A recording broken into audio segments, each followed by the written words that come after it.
We're back. And my fixes have persisted, though the volume is very, very high. Give me a second. This game is incredibly loud. Wow. That's interesting. My volume mixer didn't have anything. There we go. Welcome back to Lunacid Tears of the Moon, a game that I wanted to really sit down with and try my best to go through the entire experience with. Because, one, I really enjoy the mythos of the game, which you're about to hear. The kingdom of Lyria rests in darkness, surrounded on all sides by the vast poison sea. In ages long past, brilliant silver moonlight fell upon Lyria, leading to its ascension as a great kingdom of magic. But this time may soon come to an end. The fledgling sorcerer Kalima Cerulean was granted a macabre vision of the near future. Soon, the great old one who sleeps beneath the earth will awaken. Unless he can quickly perform a ritual to lull it back to its slumber, the world as we know it will come to a violent end. It's a very austere story. Let me lower the volume here. It's funny how austere the story is, because it just sort of immediately cuts to like the next section. It's like, yeah, the world will end, and Kalimus Ceruleus will get this vision, and we have to follow what he says. Last time we tried to play this didn't really work out well because the game is running on the Kingsfield engine, and Kingsfield did have a level creator, which I remember seeing a Reddit post about it at some point. But the reason why I wanted to try again is because there's beauty in that, and in many ways, it feels somewhat similar to the beauty of many pieces of technology that we simply take for granted. Like, we don't look at technology with the same awe and wonder that we usually do. We see it in a very utilitarian light, but something like this is beautiful in its own right.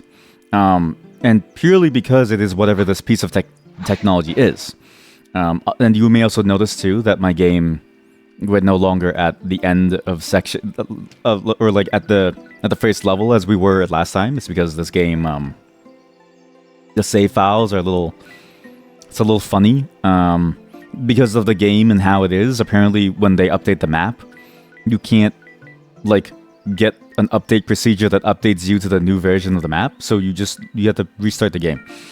There was a beta version that you could have opted into to get the old map, but I wanted to get the full experience, so that's why we're here. So now the volume's too low.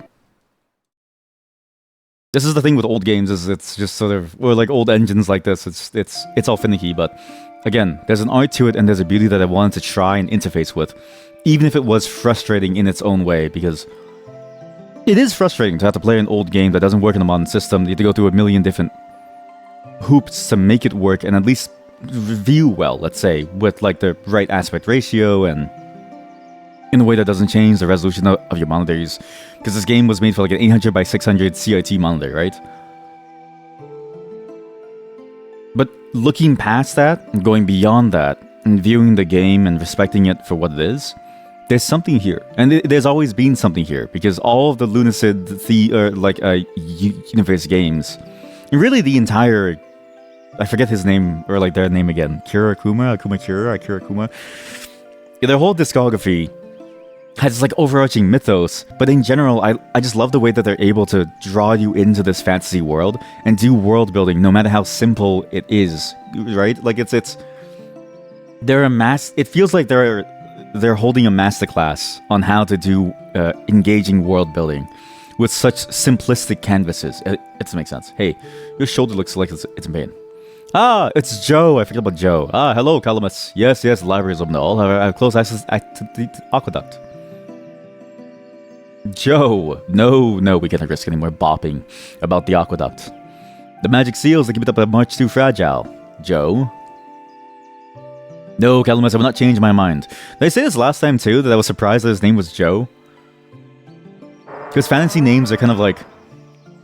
It's usually things like Aragorn, or Legolas, or Gimli, or Frodo, or Bilbo. And then you have things like Sam, and it's like, what? And Joe. It's like, huh? Where'd Sam and Joe come from? Yeah, Joe. But that's why I wanted to try this game and really sit down with it and really take my time to go through the entire experience as best as we can, and going through as much of it as we can. Now that we've sort of chosen our trade-offs in terms of the classical experience versus like a modern, slightly more something that I'm used to on a technical level, right? Like it's I had to choose the trade-off of, do you decide to widen the aspect ratio somewhat and thus change your view of the game a little bit, and thus maybe even reveal certain things, but then allow yourself to play this game in a way that OBS would like so that it can record it? Yeah, sure, why not? I don't mind going through that and doing that to myself, even if it does feel like it's stepping away from what the original experience was like, because some conveniences are a little too hard for me to step away from in this modern day and age. However, I don't think it takes away enough from the experience to make it ruined. It's just enough for me to be able to stomach some of its very old design decisions, not in terms of the gameplay design, but just by the nature of what this game is.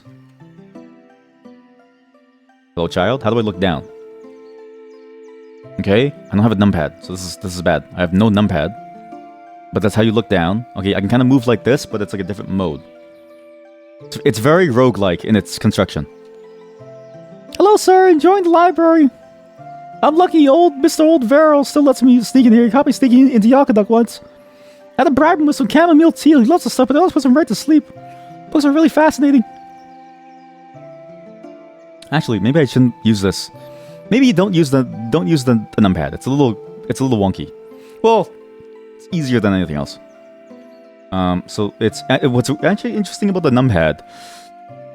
It's like a reverse numpad. Usually for numpad movement, you would have like the 8s at the top be your forward, but it's the 5 in the middle, and then the 2 at the bottom is your backwards key, and then the 7 and the 9 is look up and down. And then the churn, it's 1 and 3. This is sort of like what comes with the Kingsfield engine. How did you... Even roguelikes, I feel like, are constructed with more sensible design schemes. Like, when I play a roguelike, like any classical roguelike, like, even like the Moria one, let's say, it feels like the numpad movement makes more sense there compared to whatever this is. This feels very rough for even like a first-person type of deal. So the Lyrian forces, I swear I read this, right? The Great Moonlight Sword, yeah, broken into 5 pieces, yeah. What's interesting about this game is that, because this is sort of like the early experiment of, I think it was From Software, right? I'm pretty sure this is a From Software game. I can't imagine how they were able to somehow go from this into whatever it is that they eventually made. Those are dice. Yeah, that's the key for the forward movement. Well, so, it's funny, right? Because it feels random, but if you look at your numpad, it's just WASD, but the W is at the bottom instead of the like top. But also your S is now your W. Like, it's weird. It's definitely a weird control scheme, but looks-wise, it makes sense. I don't know how we got to WASD. I actually don't understand why WASD became the control scheme, and why this one has similar shape, but just inverted on the Y-axis. Like, it's weird to see that the shape is just flipped around. But then, the looking up and down, this is just a nature... This is just... I mean, to be fair, looking up and down, it's like, what do you do in a mostly keyboard game, right? So it's kind of hard. What's more, the briefing of the skull was beset... So this, I'm 99% certain, was the plot line of a Basilisk. I was looking through my VODs, but I didn't notice anything that specifically said that it's like Skull, right? That place where the king was inside the castle where it was like raining. The problem is that because there's no way for me to, like, I can play the game again, but I don't want to, because it feels like a one-time experience. And there was a lot to go through in the game that I don't remember how to get there. It's hard for me to like verify, but I feel like this is sort of based around that, and thus provides a link between all of their games, which is cool. You can't look at your numpad. Wait, why? Oh, because you have like a no numpad key. See, I have a layer that's entirely based on the numpad. The problem is I need to hold down a different button with my thumb to activate the layer, which is a little annoying, but that's fine. Lyrian curry. Oh yeah, I also couldn't make this, so I don't know how to explain this. My supermarket ran out of jasmine rice. I don't know what happened. So they ran out of jasmine rice. And I was thinking of making this like recipes because I vaguely remember that I needed it, and the only bag left was a $100 bag of jasmine rice. So like it was those massive bags, and I was like, I don't need that much rice. I do, but I don't need $100 worth to keep me alive. Like not to say that you shouldn't buy a lot of rice and store it, but like long-term storage of rice at that volume, at that price, requires you to have very nice airtight containers to prevent rice weevils, right? Like it's a fairly complex matter, and I wasn't sure if I could eat all of it by the end of like the century, because I don't really eat like I eat a lot of rice, but I'm in a unique position where the food that I eat is sort of like with the family, but they use their own rice. Like it's hard to explain. Basically, I have my own pantry, so it was like if I'm mostly eating with my family, and they have their own pantry, it's like it's kind of hard to be able to go through $100 worth of jasmine rice, and they had no small bag. So I was like, okay, well I'll just live with it. But I do want to try this still at some point, because I have QP mayo now. I actually I did buy $50 worth of QP mayo. They had a sale on QP mayo, and yeah, I usually never get QP mayo, and I was going grocery shopping with my mom. And I was like, hey, have you ever tried this? And she's like, yeah, I've tried this. It's pretty good with like some things. And I was like, yeah, we should get like a lot of these. And she was like, okay.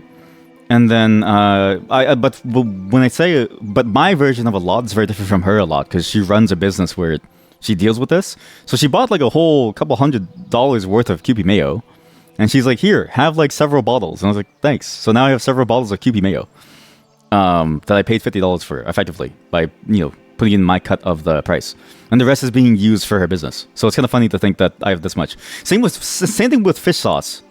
We have 30 bottles of fish sauce at home. Like if there's ever an earthquake and they all break, it's over. My house is gonna be destroyed. Like there's no coming back to this. Washed and cooked rice. Okay, yeah, okay, yep. Yes, WASD just makes sense with a mouse in your right hand. But you remember the first time in a computer club playing CS, you couldn't move with the arrows, and guys there told you to use WASD, but then you forgot where it was, and you couldn't play. That's interesting to think about. That's a good point. Yeah, because WASD is primarily for mouse control, which games like this didn't have, right? Because this game, you look up and down, and you look with your keyboard. So you don't need that. Like your right hand on arrow key makes more sense, because the arrow keys are how you would move. But even then, it's like a slightly different arrow key, because the way that these arrow keys are is like it's like the flip direction of an arrow key again.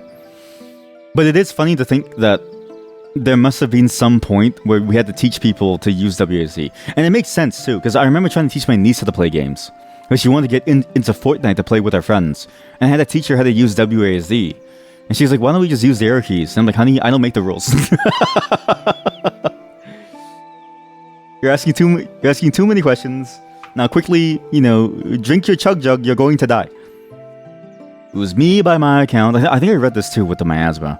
There, read of a cast of wizards who all attempted to venture that's in seeking to establish a kingdom bathed in sunlight. I did read this, and I remember that this was a connection to the later game. Man.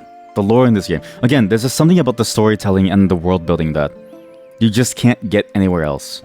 And it's fascinating how good the creator of this game is at this, like, very, very enthralling world building. And how weird the concept is, and how creative they are with these very sort of classical ideas of things like old horrors, or like the old gods, right? Architect was once a peaceful. Oh, right. Essential library. Was in the fall. Yep. It bent the thing. The harp itself is locked within. Yep. So we read this whole section.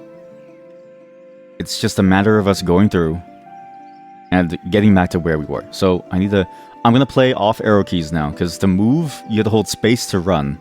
My fingers can't, but I can't do that. Well, I can do it like this, but this is a very awkward contortion of my hands. I won't be able to attack using arrow keys.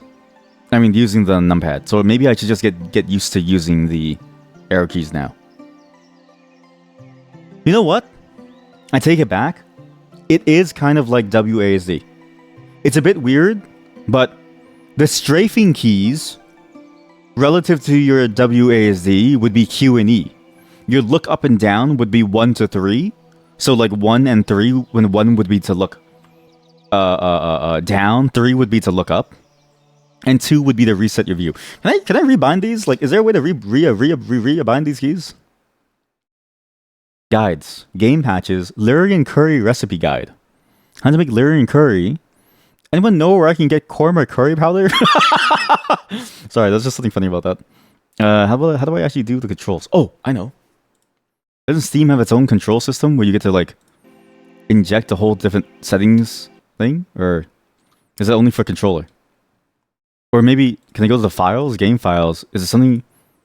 Wait, do I even have a numpad? With a different mode, yes. With a different mode, I do. It's just annoying to get to that mode because of like the layer that it's on. It's just kind of annoying to do. Actually, you can actually go into this thing and just open up anything you want, actually. There's like a textures folder. There's a movie folder. Wait, there's a movie folder. Hey, do you guys want to see some movies? Gover. What is Gover?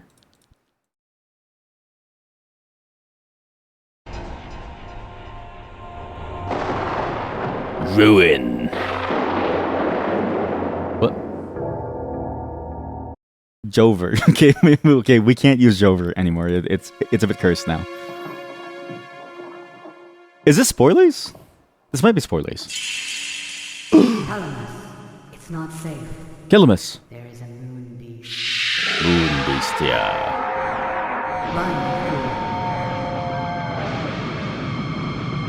Run, you fool, run! I'm assuming these are like in-game cutscenes as well as opening stuff and ending stuff. Well, there's the Moonlight Blade. There's actually credits. There's actually a bunch of these movies. Wow, this is actually really cool. I shouldn't be in here. Okay, so there's no way to really rebind the controls. We just have to live with the fact that we have to play through the game in its entirety and simply try our best to live with this control scheme that is going to be very difficult for me to do so. I also can't capture the game anymore. Son of a gun. This may be a little weird. There we go. Okay, I had to undo some things within the OBS. Thank God OBS has an undo system. So yeah, we'll contort my hands like this. So now it makes more sense if I think of it like this. Like my WASD is at the bottom. My brain is getting used to this. Like it doesn't feel good, but now my attack button is too far because I only have left shift. And I'm using my thumb and my index finger to activate the layer and run. So for me to attack, I have to like stretch. What's this? How do you read things again? It's with space, but I can't read that, okay? There's a fire. Sealed. Is this sealed too? Locked. It's funny going from Lunacid to this, because again, I think I mentioned it then too. Hey, Manuel! Read Manuel. Because that game controlled like butter. That game controlled very, very smoothly. Because again, it was a recreation of the style of game within a modern context that worked really, really, really well. It's a bit annoying that I had to restart, but I think it's fine. I just need to find some items. I need to get a sword. There's someone in the garden that I needed to talk to, right? Well, not that I needed to, but it was nice to talk to them because they did mention how we could use their powers to reconstruct something. You had items for me. Here we go. Welcome, Calamus. I'd like to buy a... Last time I think we went for the Lyrian longsword, but I think we go. I think we go short sword into something else because what I realized is that the monsters hit very hard. So really, what you would want to do. Well, does it matter if you just kill it quickly? Probably not. Maybe, you know what? It doesn't matter. As long as you kill the monster, like it's fine. Lyrian dagger, Lyrian longsword. Yep. So this is now SLS 7 slash stab smash flame earth wind water holy. Okay. Shield accessory magic wind spear. Right. Equip wind spear. Yes, it's already equipped. Okay, good. I didn't mean to talk to you again. Okay, sorry. I didn't mean to talk to you. Sorry. Just please let me leave. This is very complicated to control. The wall has a skeleton that kills you in one shot, so don't go there. I need to remember to save often. I needed to talk to you to activate something involving some harebrained scheme that you have for, I don't know, rebuilding some tool. Yes, I can feel the kingdom sick. If I strain my eyes, I can even see it. Yep, maybe up. And then we get to feel dark forces in the air, and she's doing it again. And then the Moonlight Blade, right? She's the Moonlight Blade person. Please stop talking to me. Only a water crystal could dispel the barrier, right? The water crystal used to be found plentiful in the mines. Yeah, okay, here we go. I get it. And then she sells the chamomile tea to put him to sleep. I'm realizing actually that you can actually skip to the end of the game. You don't need to play through this entire section. And you could just skip all the way to the very end of the game. And immediately die. Okay, don't adjust these. Oh, shit. Configure pad? Well, I don't have a pad, so I can't do that. Oh. Also, the game closes when you die. So we can't die either. How do we get back to the portals? Where are the portals? That's a Sir Manuel. Where are the portals?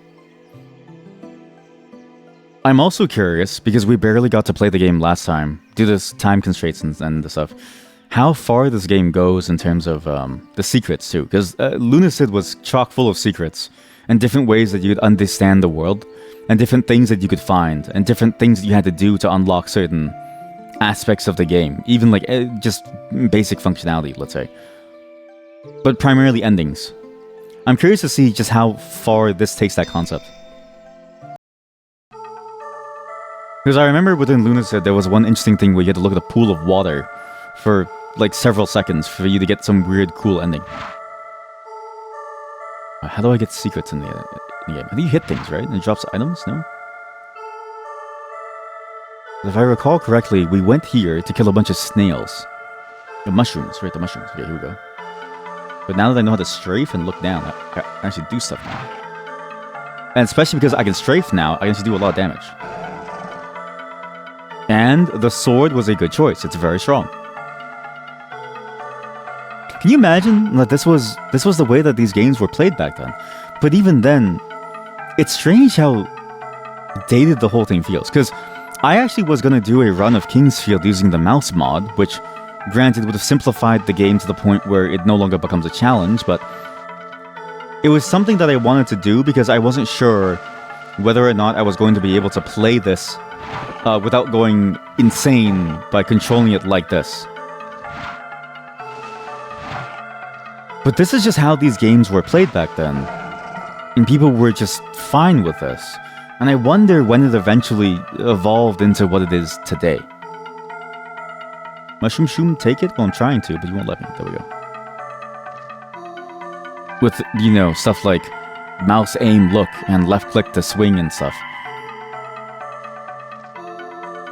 And I wonder, was this already seen as dated by that time period? Because, you know, I think roughly around that same time, you would have had other games similar to this in the concept, right? Like for sure, you would have had the console-based JRPGs, which, I mean, granted, that's sort of a weird thing to compare it to, but it felt like even their control schemes were probably more understandable by that point than something like this. But then at the same time, it's like, did we have the active JRPGs? Like, did we have like such things like a Super Mario RPG or like Paper Mario? Oops. Or was that like a later inclusion into the gaming space? And what we had was just games like this, or even like Ultima, right? Let's say, because although again, it's weird because those games are a whole different construction where they're turn-based, they're much slower. This is probably one of the first real-time RPGs where you needed to be able to do things on the fly, and this, you know, how do you map complex movements like this for your player to like do in a keyboard-only fashion? When was Kingsfield made, actually? Because my experience with it is that my brother somehow had it, as well as his friends. Like for some reason, like he was like a one. It's funny because we were like a broke immigrant Vietnamese family, okay? But somehow my brother was at the forefront of playing various games. Like I remember him getting day 1 Half-Life 2. And I'm like, that's crazy that you can even read Half-Life and like know what that means. Like I didn't know that you understood that word, man. That's crazy. So, you know, to get to this, like to all of this, it's pretty impressive. So I think I mentioned this last time too. Very Final Fantasy 9 sounding music. But again, it's why today I want to focus on this game. Last game, I didn't really get to go into the game very heavily because of our time constraints and my energy levels. Whereas today, I'm ready. I'm ready to really take on this game and what it is and what it's trying to be, and just to experience it for what games used to be like back then. You know, because this is how games used to be like. This is what games were back then. This was like the peak of action RPG, maybe. What? Okay, actually, let's check this. Kingsfield release date 1994. Wait, games released in 19. Isn't that when like? That's what they. Yeah, that's when Super Metroid came out, man. That's when Doom 2 came out. Although, granted, you know, I think nowadays people kind of forget this, but Doom was a keyboard game. Like you couldn't look up or down. Like, you just had to like shoot with your keyboard and just look left and right. So it was roughly the same thing, but with WASD controls. The Lion King game, System Shock came out in 1994. Holy shit! Wait, how do you... Marathon was in 1994? Wait, System Shock 1994 controls. Run. Okay, here we go. Shodan.wiki. The controls are to run forward. A, D, S, walk forward. S is walk forward. Run forward is shift plus arrow key up. Okay. X is the walk backward. Jesus Christ. A, D, turn left, right. Sidestep left, right, Z, C. Lean left, right key. There was a lean? I never knew that the game had a lean. Granted, I also finished Painkiller as a child, but I never knew that pressing tab on your keyboard would heal you. So I beat the entirety of Painkiller without ever getting hit, and it took me like multiple months. And then my brother's friend came over, and he was playing Painkiller, and I watched them play, and he healed, and I was like, "How did you heal?" And he's like, "You press tab." And then he was like, "How did you beat the game?" Like for a long time, my brother, he was like, "You're actually surprisingly good at games," because he didn't understand how I beat these games without knowing anything. Because he was like, "You beat all of Painkiller." Was it Painkiller or was it?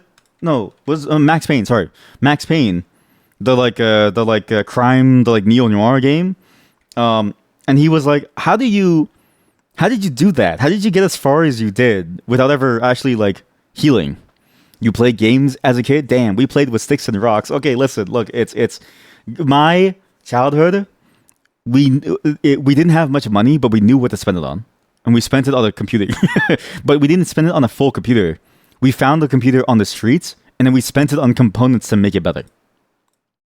So, I also had sticks and stones. Like, actually, most of my playtime was with sticks and stones. But, you know, I was fortunate to have things like a Game Boy Advance and stuff. Like, I was a lucky child to have this stuff. But it was also just more of a prioritization thing. Mainly because I lied to my parents and said that, yeah, I'm gonna need this to study how to make systems. Which, granted, it kind of did. Like, now I'm a programmer, right? So it kind of works out, but it was a lie. It was an entire lie back then, and you know, I'm not afraid to admit that.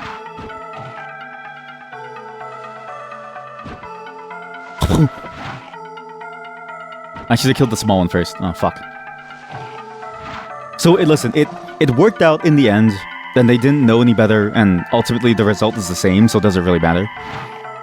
But I do remember it taking the majority of our funds. Like, it was like multiple years of saving.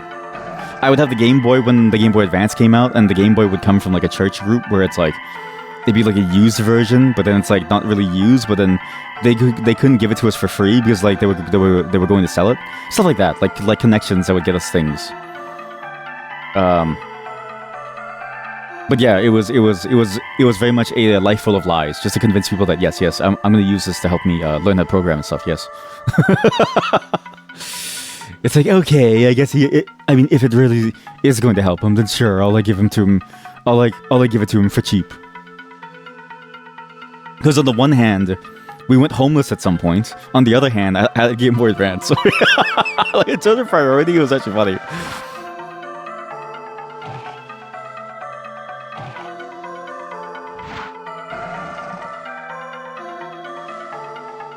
But you know what? That's how it is now. Like, if I ever... I've long since thought about this, but I think if I ever had to choose between a number of resources and, like, materials, and it's like, but you can't choose, like, a house, and you have to choose within your means, I would just choose a computer, and I would choose to live in, like, a shithole, and just try my best to make sure that no one knows that I have it, so it never gets stolen. And then I save a bunch of money. Right? Like, because at least with the computer, you have an endless amount of entertainment to keep you entertained for those times when you have nothing to do, because I can't tell you how boring it is to be poor. And this is a weird thing to say, but it's a problem that I had a discussion about this with my friends too, who grew up similarly to me, where it's like they had periods of like very, very poor poverty within their childhood. And we all had this similar memory of it being incredibly mind-numbing to have nothing around you. And then we sort of realized, like, this is probably why people do drugs. Because it's way more fun to be high than it is to be doing nothing with nothing available for you to do. But it's also why, a lot of people that I knew got into sports, because sports is very cheap to play. You have things like, soccer balls and basketballs. My thing was soccer, and my school for some reason had like an indoor hockey thing. So it was mostly that whenever I was at school, but yeah, it's fascinating to sort of see that same sentiment being repeated by my friends. At least the ones I've spoken to about this. And this is not like meant to be a sob story. Like, I am very fortunate now, right? And like and at some point my family got very fortunate as well, through a series of very long and hard choices, like taking money from a loan shark and me having to be worried about being kidnapped. But many such cases, many such fortunate decisions by my family that all worked out in the end, and the gamble paid off, and now we have a lot of, now we're okay. We're not like, you know what? We're more than okay. We are more than okay. We're more than stable as a whole family.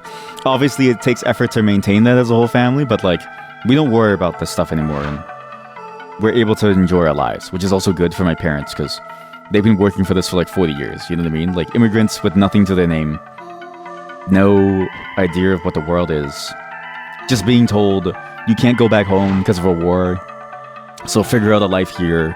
By the way, everyone hates you. It's like, okay, gee, thanks. What exactly are these mushroom spores I keep getting? System, yes. Save game, sure. Here we go. So what are these mushroom spores that keep on getting? Oops. Use item. Mana shroom. That gives me mana, I'm assuming. I have a health vial, but I don't want to use it. I need to find the snails. I remember killing a snail and it giving me a healing spell at some point. Locked. Right, I remember opening that from the snail side.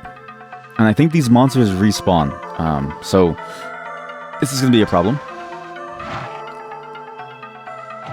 Yeah, it's always fascinating looking back at those times. And just sort of seeing like, oh, the because I guess one's view of the past is biased by one's own personal life at that point, right? And my view of the past was a lot less painful than it would have been otherwise, through a series of very fortunate circumstances, right? That's why I'm a big believer within social structures, and it's why I'm very heavy on like making sure that like, I pay taxes, or like I vote for things that, are about improving social structures, because like that's the stuff that made my quality of life better, like mine and my family's life a lot better. And it's sad to say that, because it's sort of like, would you only have voted for that because you experienced it? Maybe. In the same way that like a donation for some cause, some sickness research, really only starts to grow when many people are affected by something.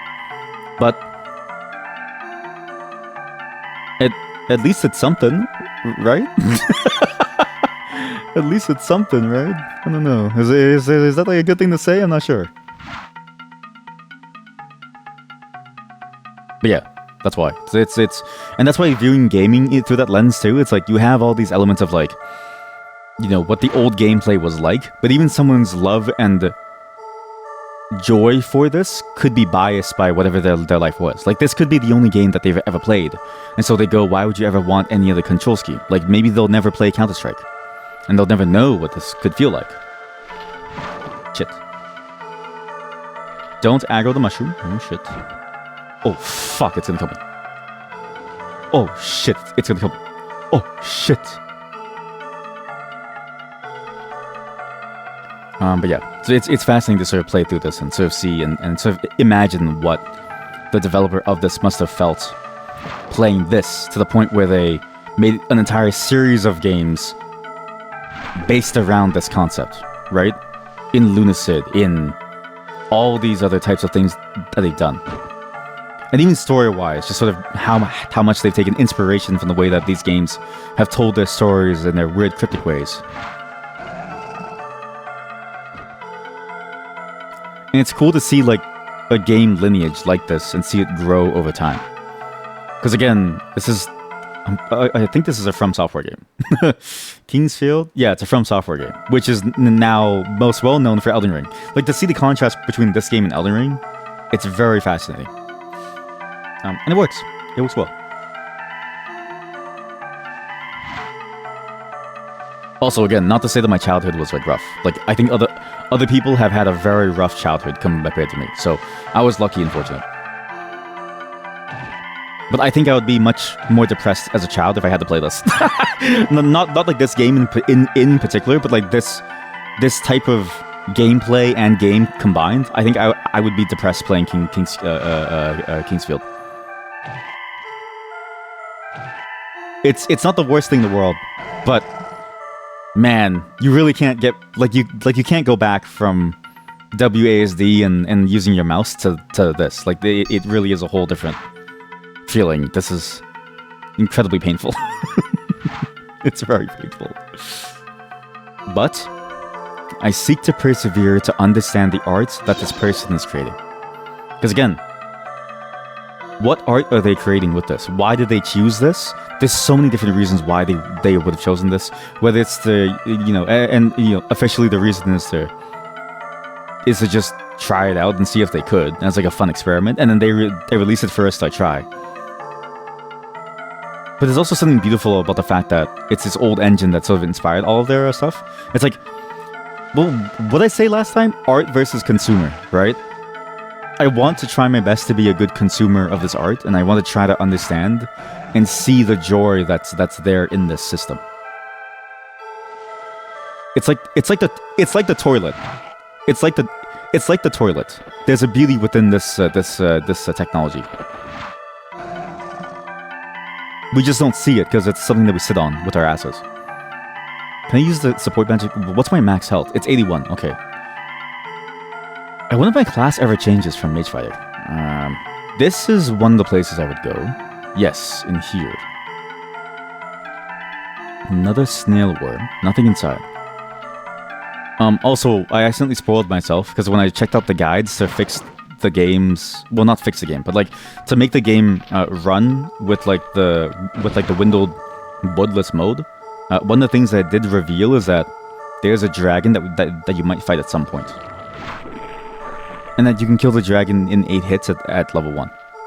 Which is impressive, because I don't even... How do people find these speedrun techs? Come on, let's go. You're so dead. Come on, let's go.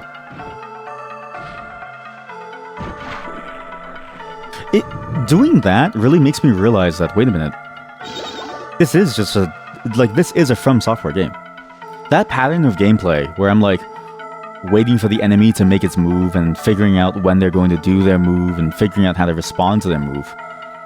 That is just a FromSoft game pattern. Like you just do that in like every FromSoft game. I said this before, but fighting games are kind of like turn-based games where it's like it's your turn, it's my turn, it's your turn. And I remember when I did play Elden Ring on stream, which we will finish at some point, maybe eventually. I don't know, because my friends want to play Night Rain too, so it's like it's kind of hard to figure out. But also, whoever wants to play Night Rain, please let me know. If the threes mode is the way that Miyazaki intended you to play, and we need multiple people to play in the threes mode, and I don't know 3 people, so it's gonna be hard. But I am down to play that game. I remember when I played the game on the stream, I said the same thing where it's like a lot of combat games just mask the turn-based nature of combat. Like a lot of combat games just like mask the fact that it's somebody's turn at any given moment, and whether or not they execute on that turn is sort of the point of these fighting games. And here you kind of see that where it's like a broken shovel, remove it. Here you see that because it's like, you know, when it's my turn, if I do it correctly, the enemy may never get another turn. Like the mushroom probably wouldn't have gotten another turn had I just strafed around it well. And the snail may not have if I was any faster. What the fuck is that? Oh fuck. What do you do? What do you do on your turn? Okay, do you have a ranged attack? You're kind of useless to me. You are not terrifying. Oh fuck.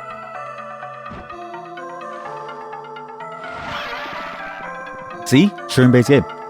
I took 2 turns to their 1, but when it was their turn, I had to react accordingly, otherwise it would still be their turn, and I would have died. Everything is a turn-based game. You know, work, employment, that's a turn-based game. Do you know why? When it's your turn to give a meeting, that's when you do your best to do like a long combo, right? The better your combo during those meetings, the better your chances of getting a promotion. Or when you have to talk to somebody, or when you're trying to negotiate. When you're selling something, it's a back and forth. It's a turn-based game of the client saying, I want this, versus you saying, you want this. Because sales is about convincing people that they want this. And if your salesperson doesn't know that, then they're not selling well.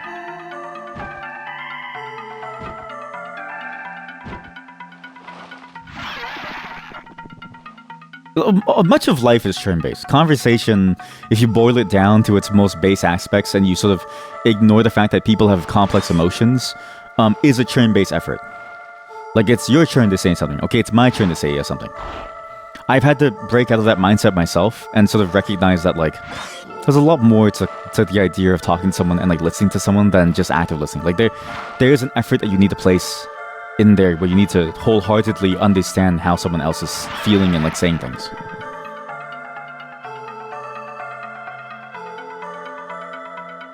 There's a level of effort that isn't turn based, but it still kind of is.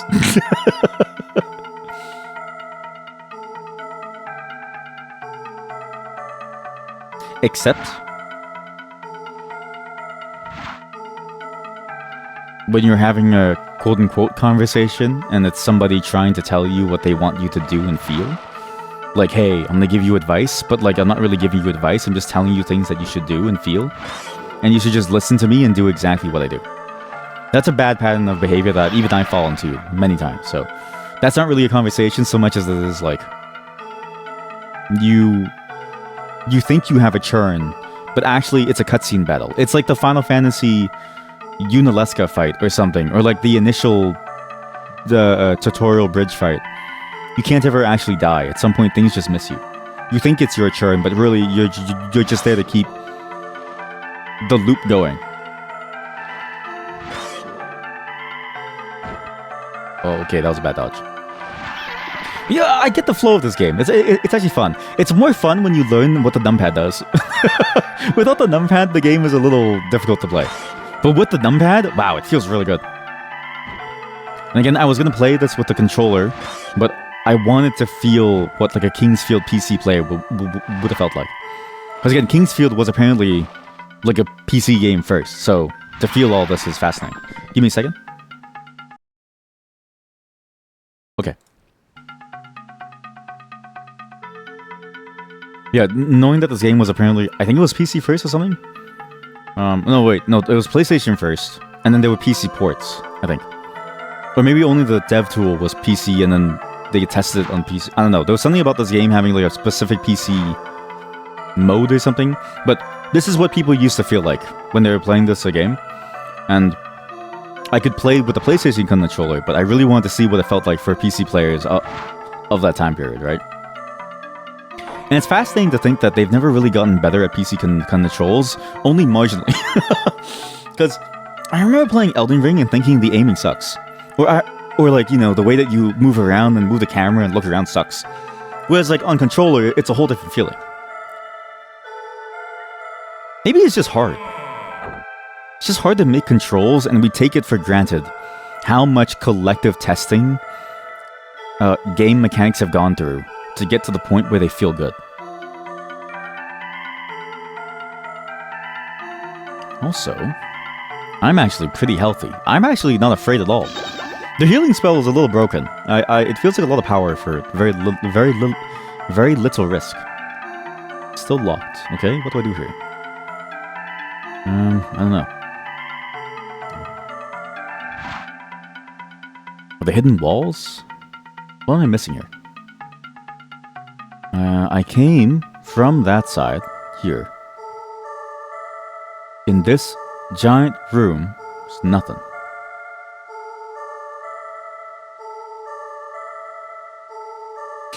Man, playing this game makes me miss playing Lunacid. Like, I wish I had... You know what's crazy? Is, like, sometimes... You ever watch The Notebook or something? And you think about how sad it was that the character got Alzheimer's? I think to myself, wow, that's actually kind of cool, because, like, you could play games again. You could have your first time again. Like, okay, this is something that I've thought about. If I ever get diagnosed with Alzheimer's, right? I would have a stream where I announce it, and then... But then, from then on, it's like every single day, we would play a game that I forgot about. And I would be like, hey, so apparently on my VOD channel, I played this, but I forgot, so I get to experience it again. And then you would just see my second time reaction.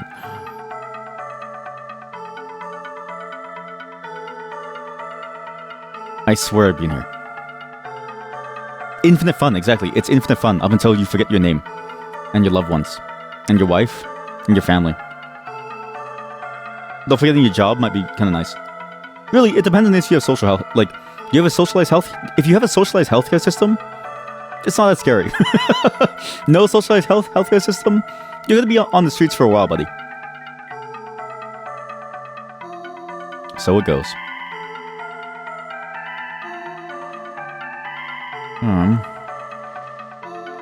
gonna kill you. You're holding something inside that room. Okay.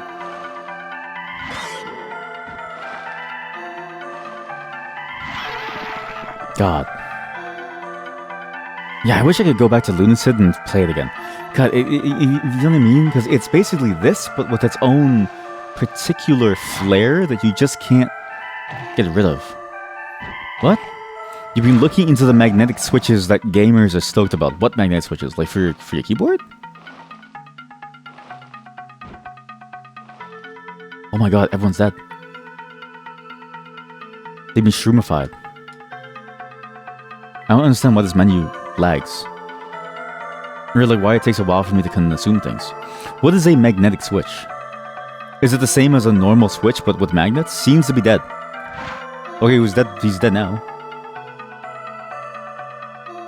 Seems to be dead. They're analog.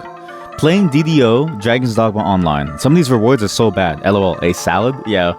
I mean, remember, it's like 2015's MMORPG design where they tried to have like cooking items too. But also, the game itself was kind of like that. But it seems like the MMO doesn't have nearly as useful needs for various... Like, it's not as... The items aren't nearly as useful as it was within the single-player version, so... So what does it mean by their analog? Like, is it... Because the current ones is like you complete the circuit, and then it like... it sends the signal. They work at the Hall effect. They don't just report on and off at how much the button's pressed. Oh, that's what you mean by analog. Sorry. That's actually cool. That's actually interesting. So could you actually get... Because this is the thing about controllers that's very cool for consoles, is that... And this is something that the PlayStation 2 kind of has, that no game except for Okami actually uses, but... on the PlayStation 2, the buttons, because they're analog... In Okami, you can make your paintbrush thicker or thinner, I'm pretty sure, by holding it down harder or something. I can't recall how you do it, but... It was a cool usage, and I always wondered what you could do with it on PC, but on PC it's sort of interesting where a lot of the choices for PC stuff is very utilitarian. You're primarily focused on doing something, and that task is a very binary option of like, yes, no. But that is kind of cool. But thank you for explaining what exactly you meant by the analog thing. Can I also say something? Why is there one term for so many different things? Because like you have analog for audio, analog for controls, just analog everything, and it's all very confusing to me. Maybe buying the longsword was a waste of money, because there's a free short sword, but it did help me get here. Yeah, it's basically some things in competitive gaming easier, and maybe you can have analog movement like walking / running with the analog stick. Yeah, so the walking and the running, that seems like the one thing that I think would be cool to map over. Because that's the one thing that's really missing from PC, is like very fine-grained button control. To be able to, you know, have fine movements. Again, because it's just a binary on-off right now. I'm curious about the competitive gaming though. Because, at least in my mind, it feels like every competitive game is developed around the idea of you having that on-off state. Where it's like, you shoot the gun and you shoot the gun. And to shoot the gun, you shoot the gun. Like it's... But it doesn't change your rate of fire. Your rate of fire is determined by like an in-game stat system. But you've been thinking since they're analog, maybe one can build a keyboard that also doubles as a velocity-sensitive MIDI keyboard. So that's a good point. Because I've been wondering about that for a long time too, is that... Because normal MIDI keyboards, or just normal MIDI instruments in general, right? Like it's... Because that touch... The touch sensitivity is such an important aspect of it. You have to get this like very specialized instrument. But the keyboard, if you're already doing the mapping from some button to a note, you could just do that with your keyboard. But the problem is that you can't get this very almost like interesting, complex, variable sound out of it. Because everything's just on or off. Wait, you're so weak. You do 2 damage to me. You're so weak. I'm not afraid of you. I have so much armor. Is this where they started the whole strafing mechanic? Because you know, in like Dark Souls games, the easiest way to kill a boss is you strafe around. This feels like the same thing. I'm poisoned. Oh no. How long does poison last? Oh my god, how long does poison last? Oh no. How long does poison last? Oh no. Okay, good. It's gone. No items. Wow. Yeah, I guess it's hard for me to think of what it could be used for, because I'm currently struggling with a gameplay mechanic, or like a gameplay control system from the 90s. So my brain is already sort of transported back in time, and I feel like I've lost brain cells in a way. But it could be cool to eventually have something that uses that analog system in like a very complex way. What do you? Fire wave. Wow.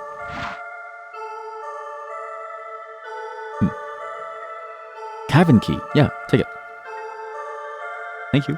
Seems to be dead. Now he is. Oh, you end up back at the well side. Okay, so I'm assuming you can use the key by going to your inventory. Unlocked. There we go.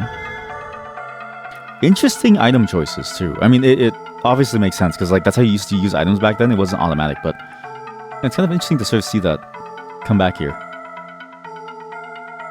Oh no, seems to be dead. That's good. Yeah, I think they're dead.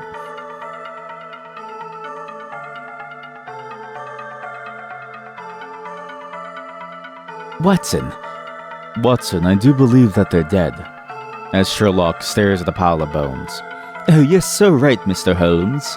As Watson writes in his journal and says, the sickness is progressing.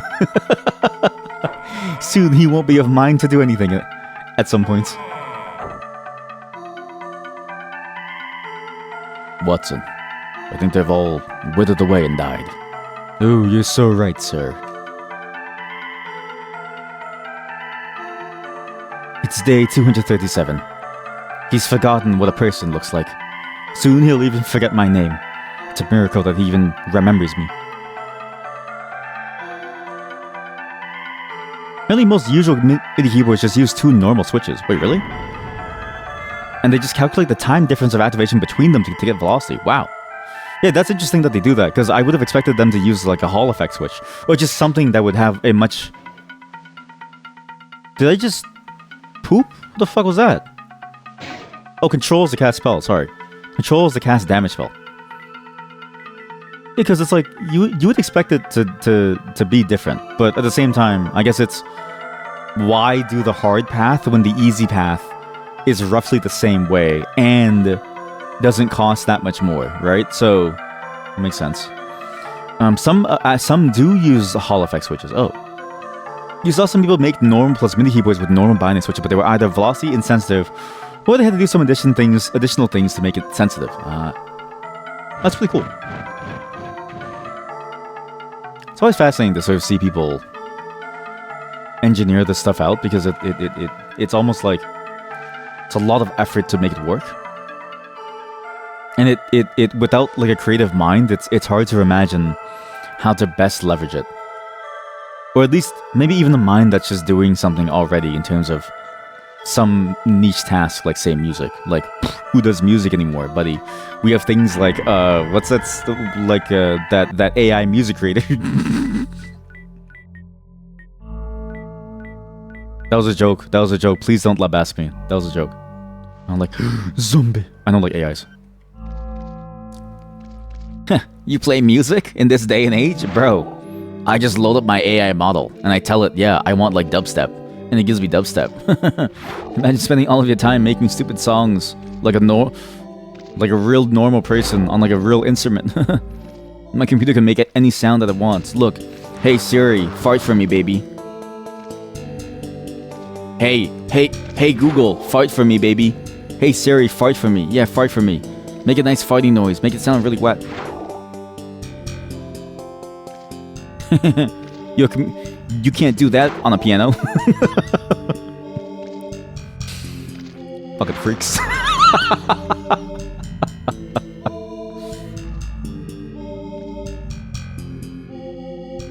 Yeah, for games, I can see it being pretty cool if that becomes mainstream.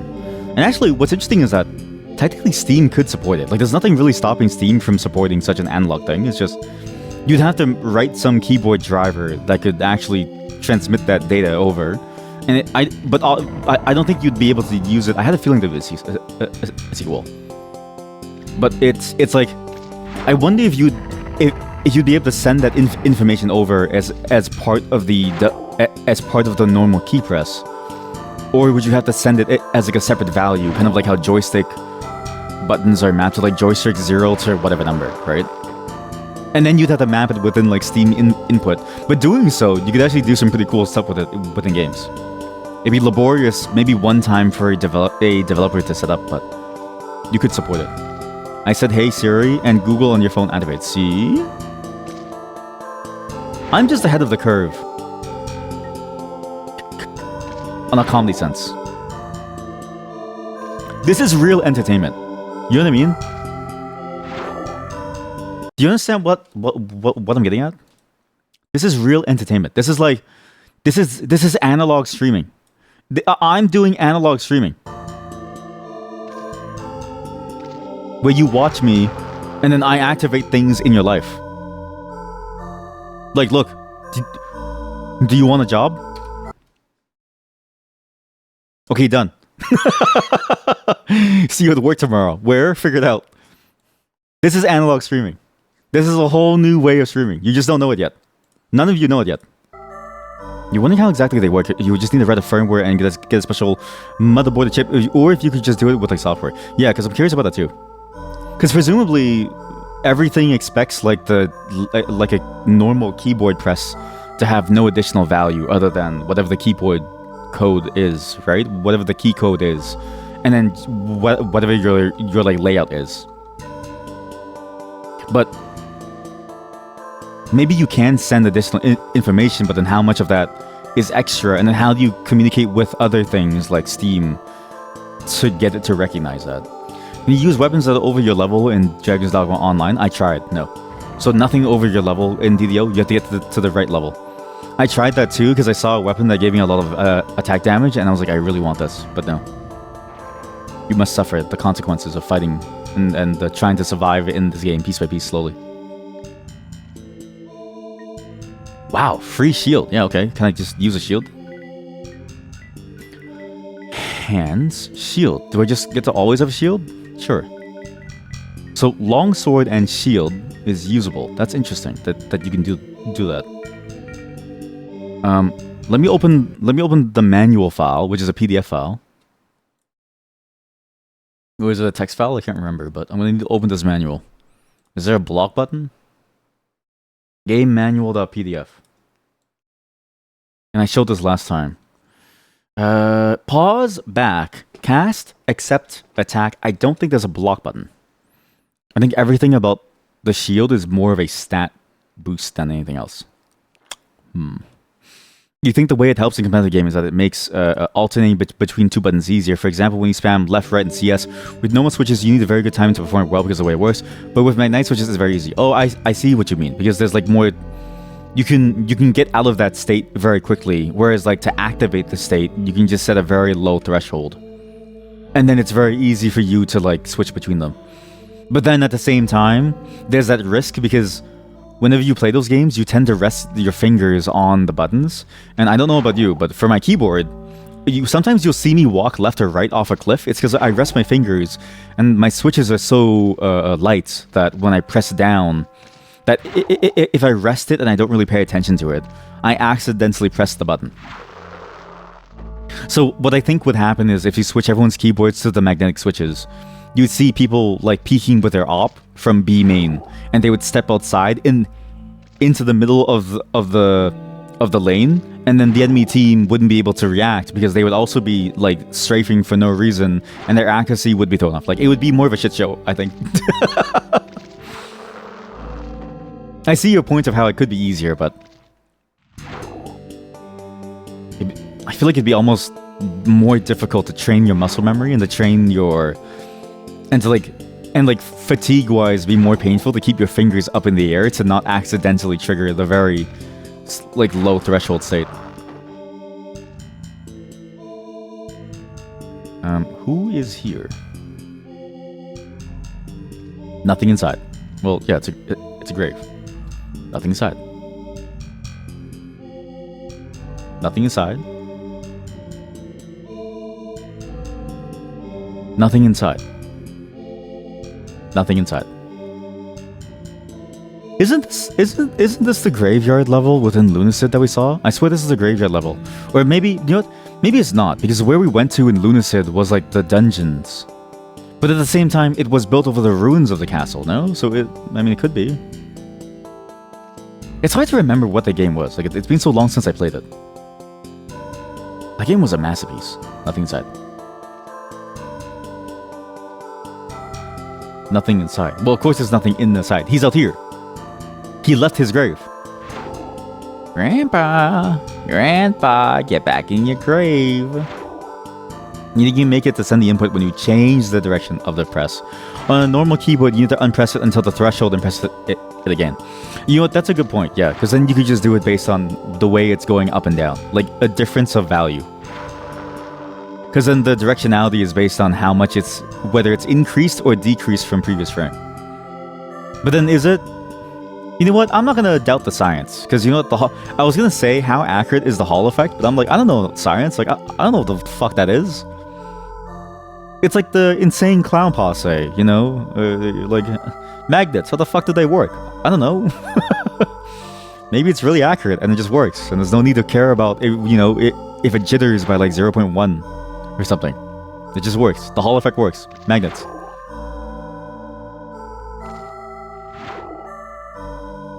Magnets! How the fuck do they work?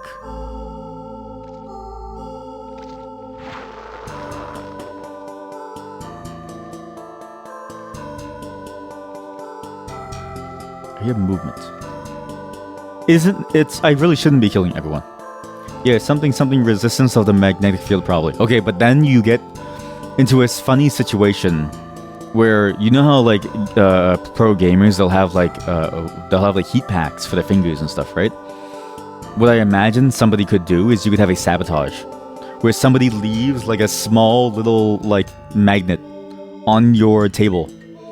And then like but it's like a small sliver of a magnet. So it ever so slightly throws off your button presses.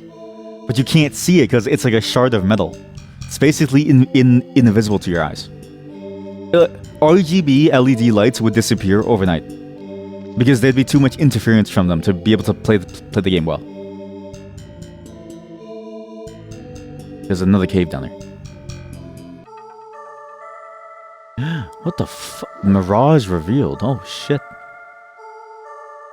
Is that where the idea of mirages came from within Lunacid? The mines? What do you mean the mines?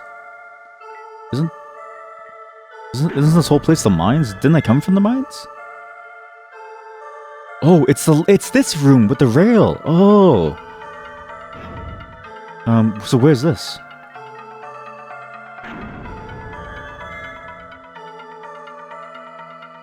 Is this the intro to the level? It is. Oh, good. We can go back. Let's go back. Make some money. Well, I mean, we have a bunch of money, but let's go back and sell some goods, make some items, get some items, and prepare for the next venture down. We also get chamomile tea, but I kind of want to wait. I really want to explore this game in its entirety, right? Like, I maybe could skip to the end of the game, but I want to see what this game has to offer. Hello, fellow guardsman. Who are you? Stelius. 48? Wow. Hard to make money. Oh. I bet you the mapping mirror makes a map. One can only assume. What's an ocean bone shard?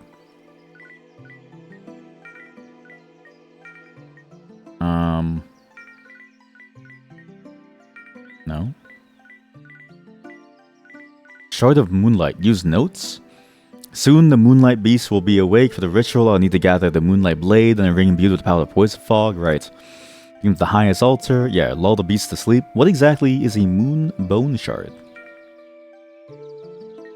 Hellemus. Nothing happens. I'm going to assume a bone shard is just like an item that you can use to sell. But okay, so I stored this. I can then take it out. Keep my notes in here. Sure, I'll sell my bone shards. Well, maybe don't sell my bone shards. How hard is it to get a bone shard? Probably very hard, right? But I want the map now. It's worth it. It's fine.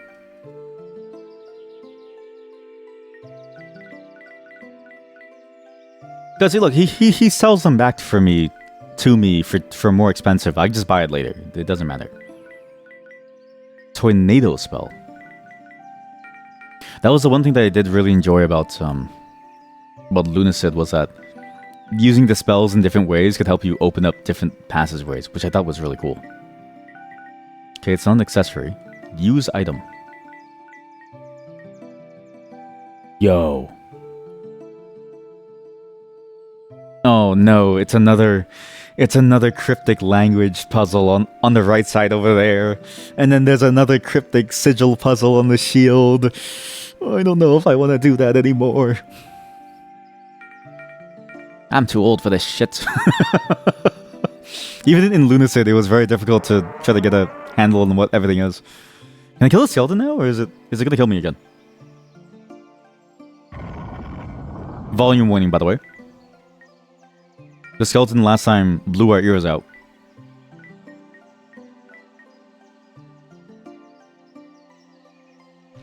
Take that! Fire wave!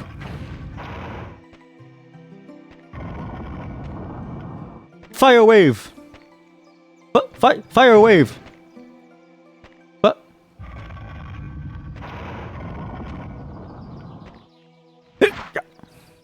Fire wave!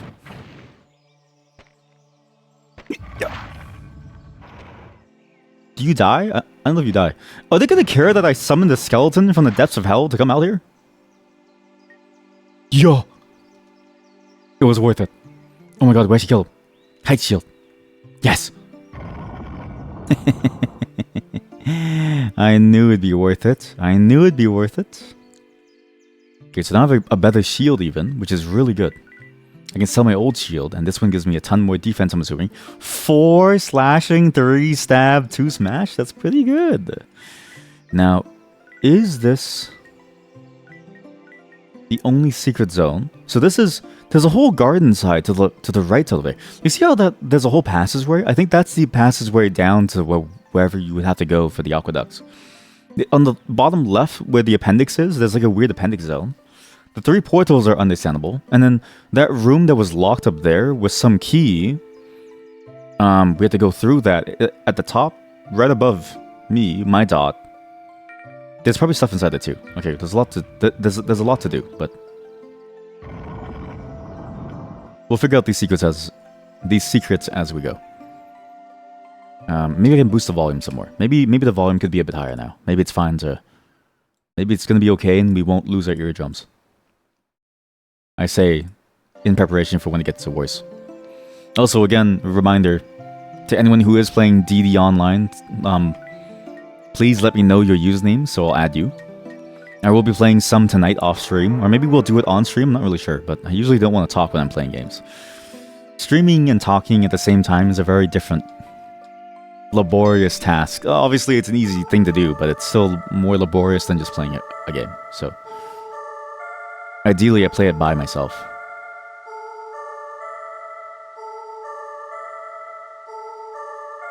So this is the mines. This is the mines. But where does this go? How does this all connect? Why ask questions when I have a map? In fact, this is where I got the leather item, right? It is. Yeah, why ask questions when I have a map?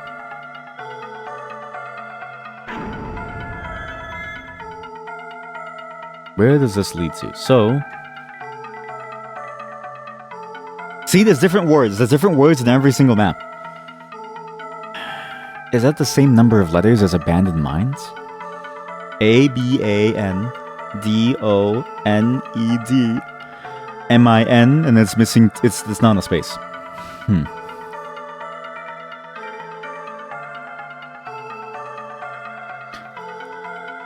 This is why I enjoy playing this developers' games, because they have like a very interesting bend towards certain mechanics that while it can be frustrating for me as an individual player, because some puzzles require a lot of, I guess, cooperative effort to understand and break down. Most of the time it ends up being pretty neat. Ow.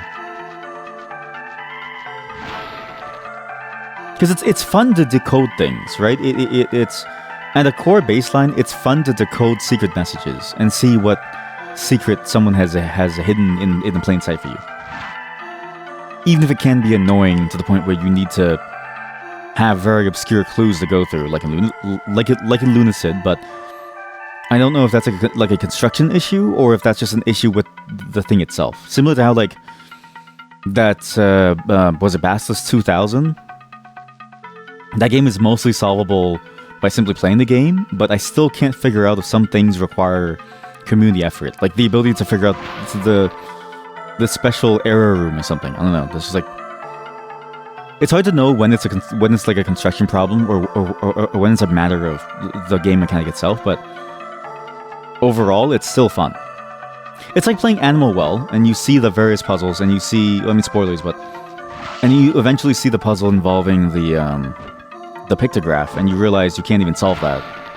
Well, you don't even realize that you can't even solve it by yourself until you join the Discord to play a social game with strangers, even though you don't want to talk to people.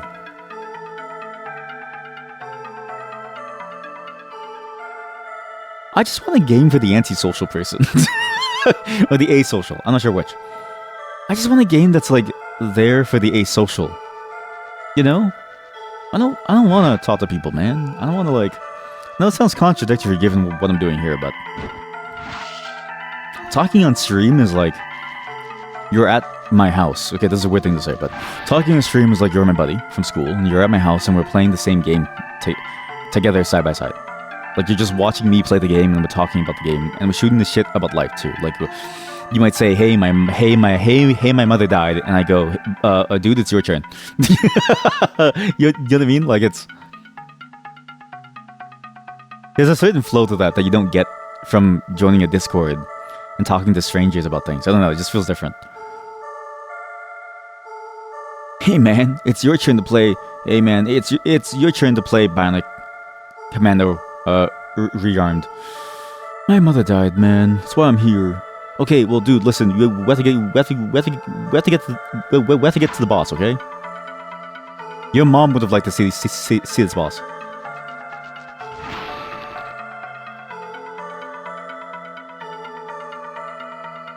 Actually, how many of you have friends? It's very important for this next question that I'm going to ask. How many of you use gaming time with your friends as a backdrop to conversation? Like, sometimes my friends and I will be playing games, and then it'll be interspersed with calls like gank bottom, or why didn't you flash or something, right? Or like, bro, we could have killed that or something, or like, I can't believe our jungle hasn't ganked for us, which is sort of like the thing that you say all the time. But the thing that is interesting about it is that the majority of the conversation is usually about life, saying things like, hey, you know, how are you? How was your day? What'd you get up to today? Oh, you and your wife went to go hang out here? How was that? How'd you enjoy eating there? Oh, that's cool. Hey, oh, you want me to try out this game? Sure, I'll take it as a recommendation, and I'll try it out. Like, there's a certain flow to that you can't get elsewhere. And how many of you experience that? How many of you have friends? You play DDO. Sorry, I'm so gassy. You constantly have a feeling that you're doing something wrong. I mean, you probably are doing something wrong if you're feeling that. I guess, like, what does that mean, though? Because it's either you're doing something wrong, or just you're... If anything, the only wrong thing that you're doing is that you believe that a game from 2015 to 2019 makes sense. Like, you have to take the same mindset that I have right now playing this game. When I play this game, I don't look at it as a series of decisions that, like, make sense. I look at it as a series of decisions that somebody came to and said, it's good enough, and I like the way that it feels, and therefore it is what it is. Right? Like, when I looked up the control scheme for System Shock, I must have been playing a modded version, because I don't remember it being that convoluted. ZC, QE to lean makes sense, but like ZC, what the fuck? You know what I mean? Bottle of sand. What? Okay? What am I do? Like, make someone sneeze? And I think if you view it in that light, you'll have a much better time. But also, I don't know, it could be that you're doing something wrong with the... Because the game is it's a little weird to get used to in the first place. So it could just be that you need like a pointer of like how you would be able to play the game. Because the game, it does have some unique mechanics to it, where it's like, if you don't do it, your experience is a hell of a lot worse. Like climbing and fighting, and throwing your pawn towards the enemy, or them throwing you. And maybe hiring other pawns. Although I don't know if DDO has that. I couldn't, I forgot to ask the devs. Or not the devs, but like, I just didn't, well, I mean, I guess the devs would know too, but I forgot to ask in general. Firewall! Hit the firewall, hit the wall!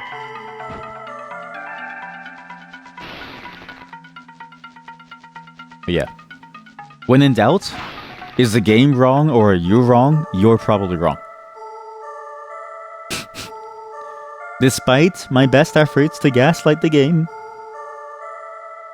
This room looks empty, but I bet you if I use the mapping mirror, There's something here. I can't even move the map up, actually. It's like in the top corner there. That's cool. There's nothing here. It's a room of death. Yeah, what's that thing that you feel like you're doing wrong? Or what's that thing that you feel like it feels wrong?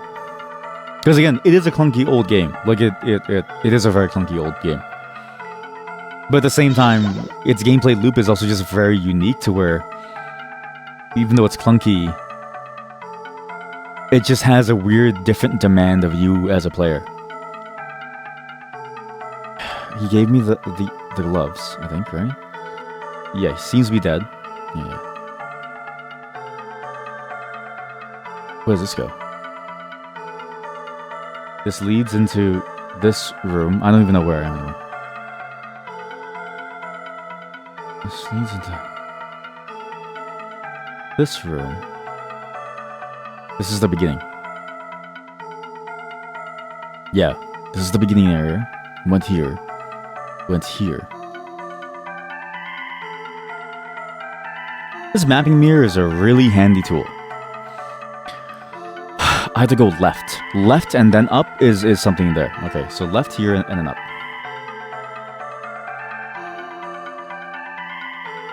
Your friend randomly texts you to play once every 6 months. Whenever this happens, your mom always asks things like if he still works at the same place and what he's up to, but you never answer because somehow you only either talk about games or some other stuff like music.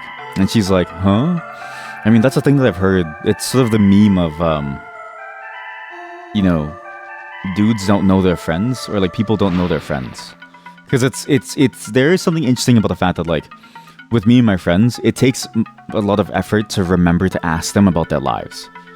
Because for a lot of us, it's like if they don't want to share, then we don't really ask about it. But like that's also kind of sad, and maybe they would share had they the room to. So what I usually do is I like to ask people about their lives. But I stopped because eventually nobody started, I eventually stopped because people stopped responding to my question.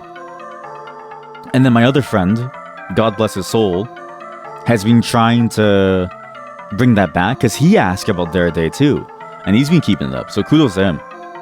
But he's like brought back like a resurgence in this idea of caring about what people do, which is nice. There's a circular room top right that we should get to. I'm kind of surprised it's a 2015 game. It's more like a 2008 game. But I guess that's just because it's a console game. I think you're misremembering the 2008s. I think you're misremembering the 2008s. I remember the 2008 era very well, and it's a lot more involved than the 2008 era. Unless you played like the really, really weird niche games that had very cool mechanics. That's like the games at that time were way simpler. Well, 2015 is The Witcher and Fallout 4 era. Yeah, have you ever played The Witcher? Like, okay, Witcher release date. Have you ever played The Witcher? No, it's not. No, not the movie. Witcher 1. No, stop with the movie. I don't give a fuck about the Witcher 1 game release date. The Witcher 1 came out in 2007. The Witcher 2 comes out, and the gameplay is not that much more involved. And The Witcher 3 comes out, and the game is not even that much more involved. Like, you actually, like, playing that game, I'm always reminded of how simplistic a lot of the combat action feeling is during that time period. Like, because 2008, if you've ever played The Witcher 1, you would know that that's not even close. 2015, you play The Witcher 3, and it still in many ways pales to what Dragon's Dogma is trying to construct with its gameplay systems. Like, it's like, it actually feels almost right within that era. Because it's like, there's two different, like, feelings of what they're trying to do. Fallout 3 came out in 2008. Yeah, well, have you ever played Fallout 3? It's clunky. It's incredibly clunky. Like, again, I'm just saying, like, I feel like you have a warped view of these games where if you ever go back and play them, you realize how clunky they are. It's a bit like going back and playing Oblivion with their Oblivion remastered. The game is still shit. Like, you just forget how shit it is. But those games are shit. It's not a bad thing that they're shit like that, but like, they're shit. You know? Like, you are painfully aware of how shit they are.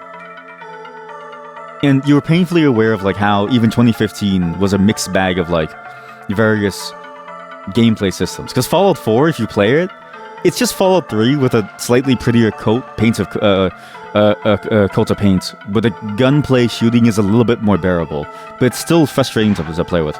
The Witcher 3 is just a series of you press the same button over and over and over to fight, with some directionality and some use of like the magic rune system. I forget the actual terms for it now, but it's surprisingly still a bit less in terms of construction when you compare it to something like Dragon's Dogma, where the gameplay of that, especially if you get into the deeper mechanics of like how you combo into different moves, it feels like further away, and it feels more like something like a modern day Devil May Cry construction. But also like Devil May Cry 3 came out in like the 2000s to 2010s, so it's like, you know, there's a lot of variability with that statement even there. But to me, it's like, I would say 2008, it's like you're vastly overestimating just how good these games were in 2008. And I think you're vastly overestimating how good games in 2015 were, even. Like, it's the gameplay in The Witcher 3 is not, like, it's not the worst thing ever, but you play it and you're like, okay, well, that's it. This is all you kind of do, is you dodge roll and you, like, swing at things. Like, it's all sort of the same. You look like a different dude. You're huge. It's Freddy! Ow. Kruger! Again, maybe it's opinion, but I don't look at those games and I see like, oh, it's better than Dragon's Dogma. I look at it and I go, I feel like I have way less control overall and way less dynamism to the combat than something like Dragon's Dogma. Which is weird. Because it's like, I look at those games and I compare it to Devil May Cry 3, and I'm like, I feel like Devil May Cry 3 on the PS2 felt better than these other games in like many ways. And that game was already kind of clunky in many different ways, right? But it's specifically the way that you can have so much dynamic movement and like you have and the ways that you can combo your attacks, and like you have so many different options that are meaningful versus like the same chain of moves. And like some variability with like runes that makes me go, I feel like it's a whole different understanding of what the systems are. And maybe it's fully subjective, but my subjective view is that it's not even close to comparison.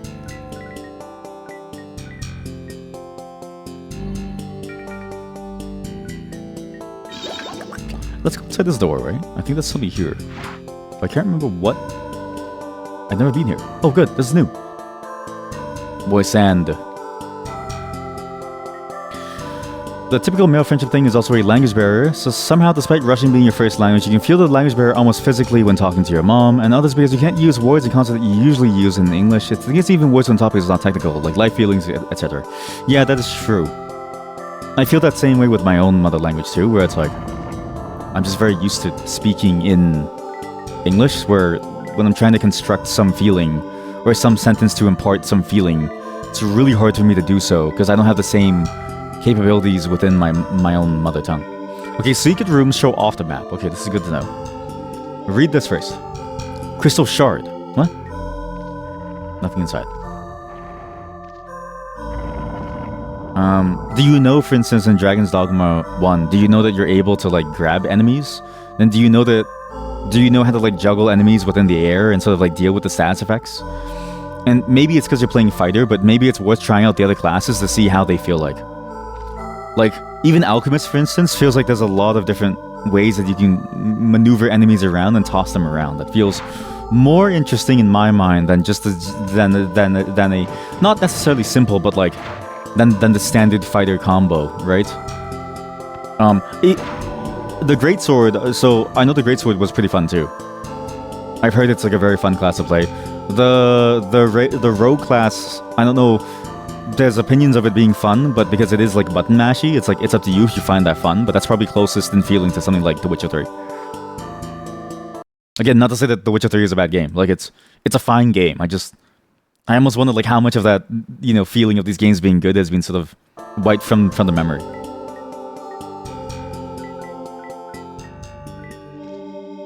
Because I remember playing The Witcher 3 and going, I feel like I get more control in something like a Devil May Cry game from the 2000s.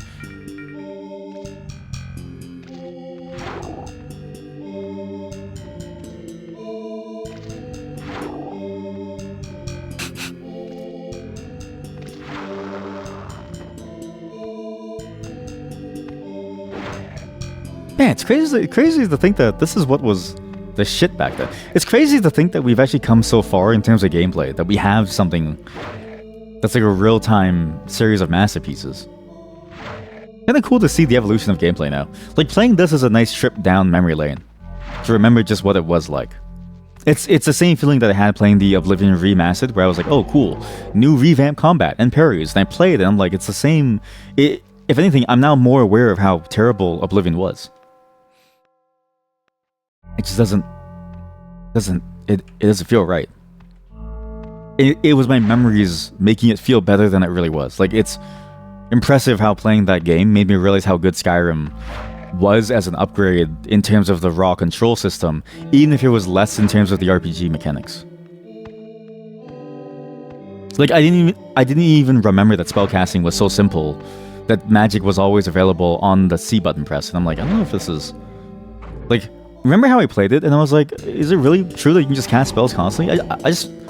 You almost just forget how limited these early games were.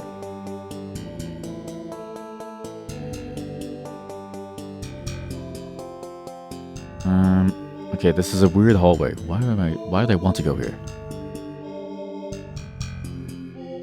There was something at the end of this hallway. Presumably, there's something that's going to jump out at me on these corners, but let's see how it goes. Oh, maybe this is the cutscene room. This might be the cutscene room where we saw the cutscene of the ghost saying, "Turn back, Calamus. There's a moon beast. Run, you fool." It's not. Nothing inside. Hidden door. Very obvious cutout of the hidden door with a royal tomb. Steal a needle. Take it? That sounds cool. Wow, you guys just leave this here? Wow. 2/10 stab. How the hell do you stab? 7/5 stab. How do you stab? Oh, that's how you stab. Okay. But if the only attack it has is a stab, what's the point of having like a slash stab? It is faster to recover too. This is a really good weapon. What's the downside of using this? Maybe the range was lower. Maybe slashes are in general just easier to use. Okay, is it gonna say that he's probably dead? Seems to be dead. Yep.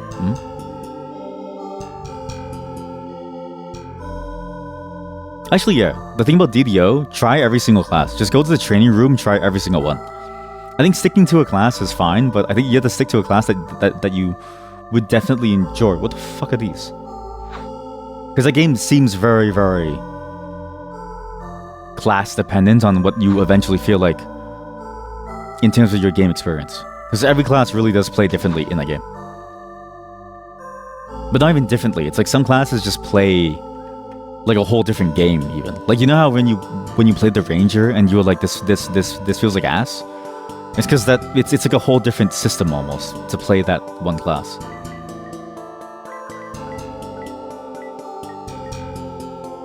I'm going off screen now.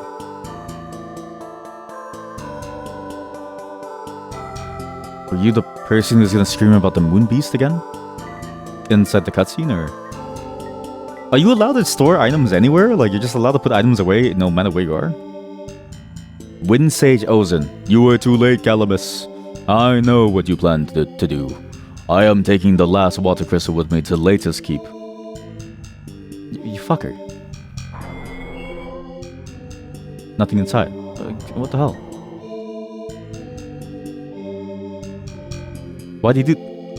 You know you live in the same land, right? Like, you know you and I live in the same place, right? Like, if the moon falls, you too will die? I played Lunacid, buddy. Latest Keep is gone.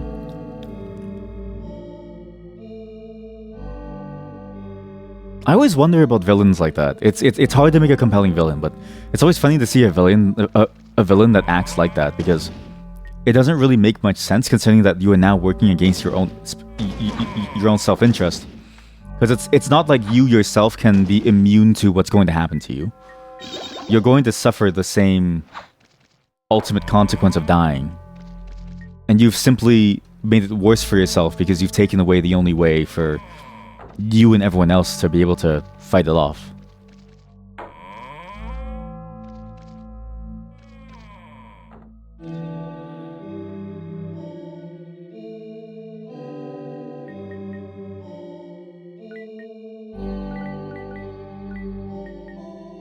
Also, this is very fun. Like, as dated as it feels, I'm actually getting into the flow of the game and I really enjoy what it is. I'm really enjoying the way that you go about the game and the way that you would go about these different fights and stuff. It's very, very clunky and old and dated for sure, but very fun. Like, I actually do enjoy what this is, even if it's not the most interesting thing to go through. Like, I almost feel like a more modern control scheme wouldn't necessarily make it better. In a way, this is all you really need from this game.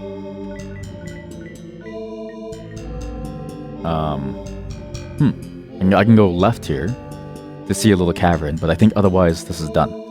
Because we've explored down there, and in front of us is where you exit, but I've never gone down here, but once I'm done this, it's over. Nothing inside. Oh. Well, off to Latest Keep.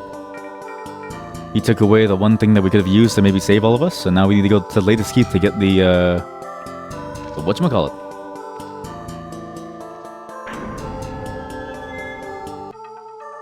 One thing I don't miss about these games is the very rigid level structure. Not to say that games like this don't have a rigid level structure, but I kind of forget how annoying it is to have to go through the order of things to get to somewhere. Like, it's I vastly enjoy the more open schemes of modern day games where you can kind of take any path that you want, you can get a little stronger, or you can skip ahead. Whereas this one is like, to do the story and really get a full completion of it, I think you have to follow the right order. Or maybe that's true of all games, and I don't really see it because the way that they hide this sort of linear nature is more involved and much more veiled compared to what it was before. We have a specific teleporter stone that brings you to a certain place.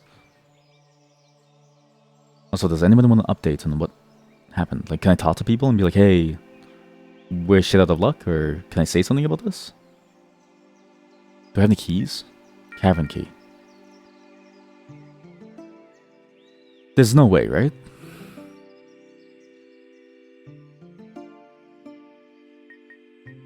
Wrong key. Wrong key. Yep. Oh. Treasury. To open this hall, glass keys must be used. They may be smelted from bottles of sand. Oh, shit, I have 2 of them. A good thing I didn't use it, so how do I do bottles of sand? Yes. Yes.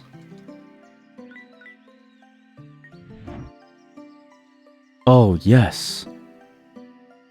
Open. Sealed. Wrong key. Okay, what? I guess sealed deeper. Oh, wrong. Oh, sorry. This feels like that room within the hall at the bottom of the Elden Ring Knights, like the circle room. I forget the Knights of the Circle. The Golden Knight Circle. I forget. But you know how there's that series of rooms that you need the Goblin Keys to go further and further, and it feels like that. It's a series of rewards for those who explore the map and get, you know, and you get cool stuff as a result of you going around and trying to find stuff.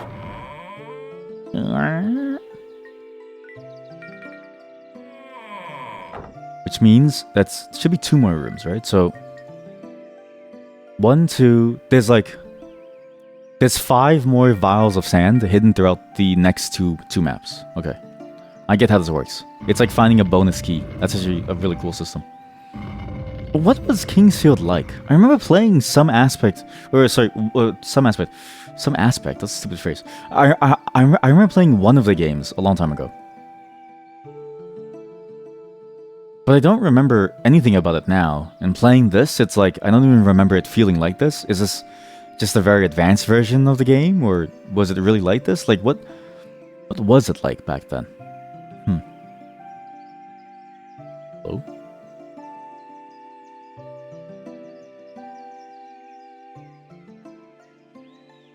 Hello? Oh, I can only talk to you from the front? Okay. You don't want me to hit it from the back, or? No, the water crystals, but that's been abandoned, right? Okay, cool, thanks. How much is the chamomile? Like, could I knock him out now? Hey. Hello, Calamus. Yes, Tulipa. I need chamomile tea. Thank you. Go back. I can sell nothing. Let's just drug Joe and see what happens when you drug Joe. Because I think this is a good stopping point for this game and where we got to. We got pretty decently far this time compared to last time. And I now feel and enjoy what this game is. Like, it takes a while to get used to. And the initial early technical frustrations were frustrating. But when you actually get into it, it is fun. It is actually fun. Hello, Joe. What's that beautiful aromatic smell? Oh, some chamomile tea. How thoughtful, Calamus. But it still won't change my mind. But it still won't change my mind.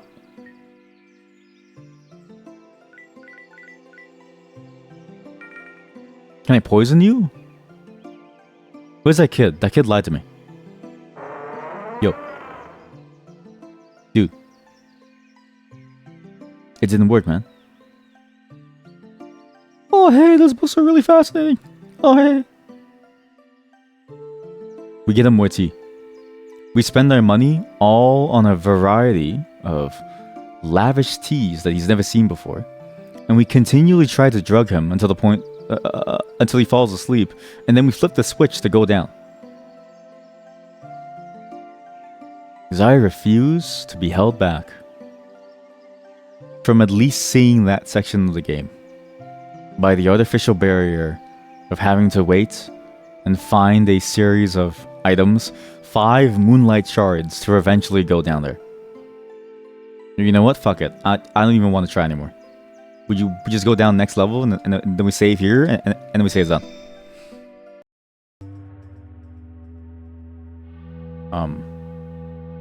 This place is awful.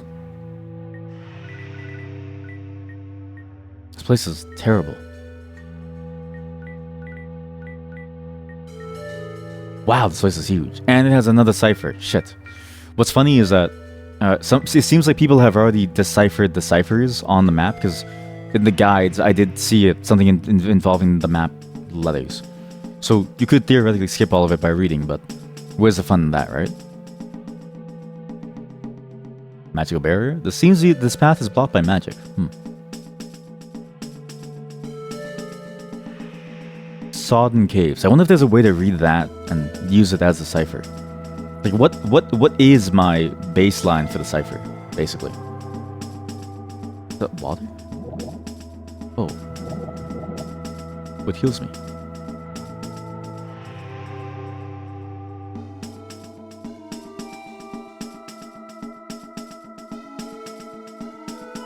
It's crazy how this game in particular has more fun secret rooms than any other game of its construction. You'll need to hit the secret wall. You see the secret wall outline as long as you're paying attention. It's way easier to see compared to what most games of this type of genre do. And it's funny because it's almost more of a limitation of the seamlessness of a wall in contrast to what the secret is. It's like how in old adventure games, if something was suspiciously higher quality, you in the background, you would know that it's actually a secret foreground thing. And that's more fun than what it sort of devolved into, which is click everything, in the hopes that you eventually click on something. This weapon is broken. Wow.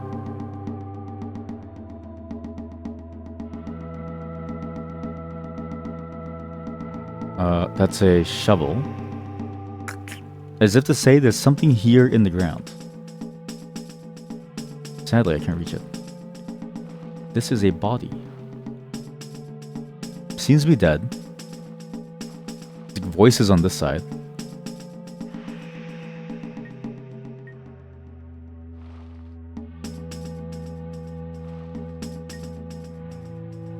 Maybe these ocean bone shards aren't that rare. Seems like you get a lot of them. But I'm pretty sure there's something on this wall. Like that rock, there's probably some way to get in there. Behind this wall. Only I had some way to open it. Like this? Nope.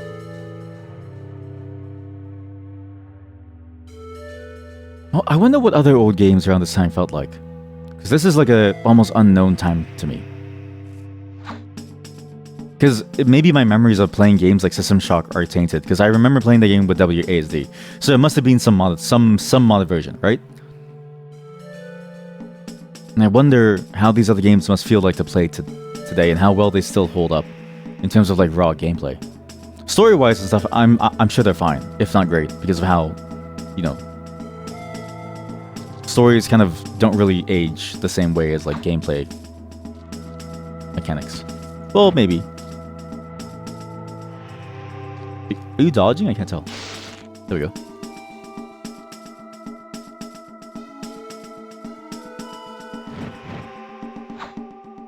Are you dodging? It is.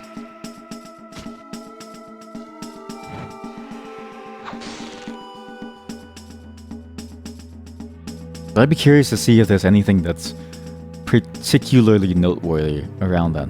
Because there's always that interesting jump between games, even within the same generation, where you see like all the learnings come to life.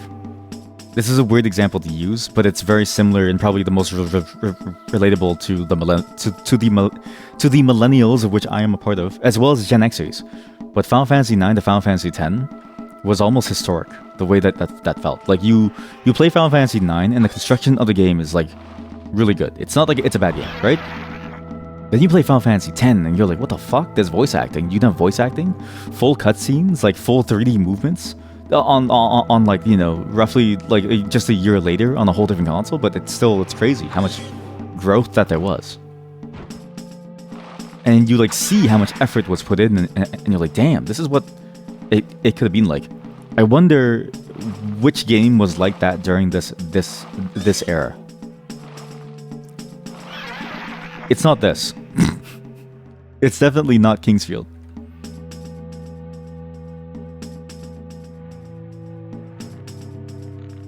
I doubt it's Doom. Now that I know the control scheme of System Shock, it's not System Shock.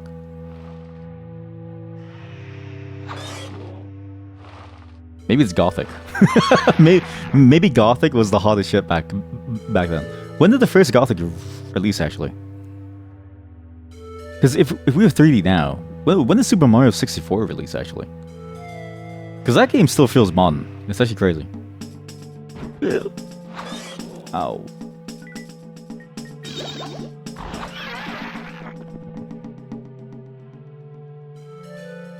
One coin obtained. Okay, so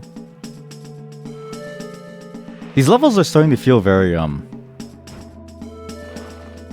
limited too. Like you can definitely tell that the levels.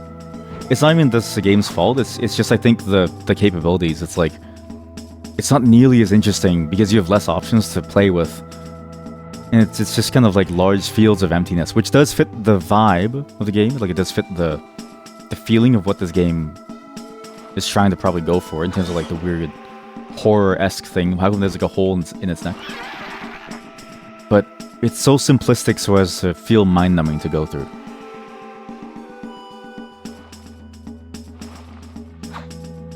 At least the zombie place had like or the mines had a cool number of sealed walls to find and some notes.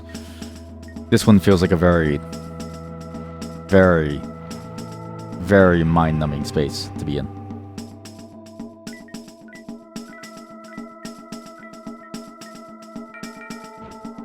And I feel like there's nothing much that you can do about that. It's just the limitation of what this is.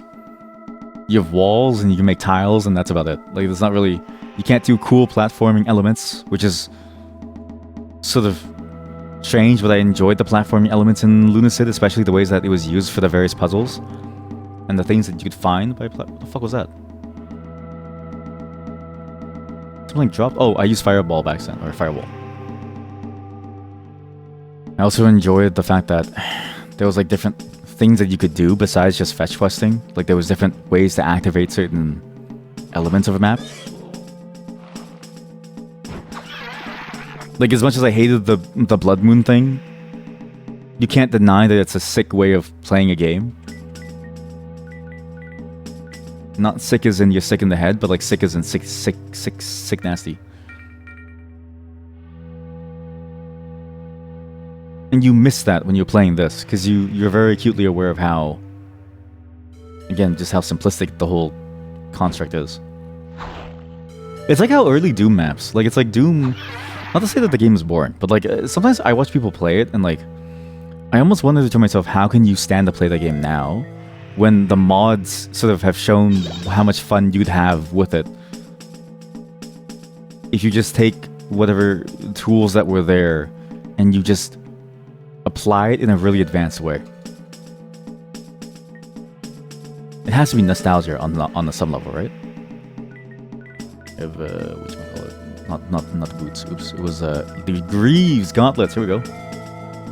When do the elements come into play? When do we need to care about earth and fire, and wind and holy and darkness?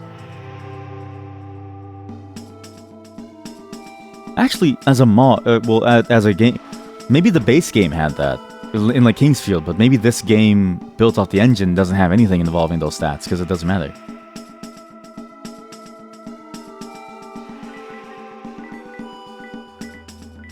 Maybe I just have to go through this maze and try to find something. If I go down, where does that lead me? It leads me to the other end of that locked section from the portal, but if I go right here and I go left, I enter the castle section, which is the keep. Let's go down here to the appendix first. I'm curious to see what's here, but then we'll sort of move on from here after.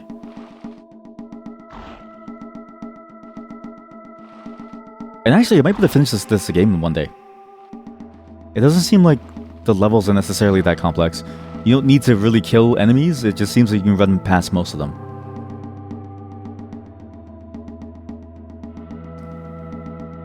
I might be able to skip a lot of this. What? Are you jerking off? What? Sodden Caves, here we go. I'll talk to you first. Hey, what are you doing here?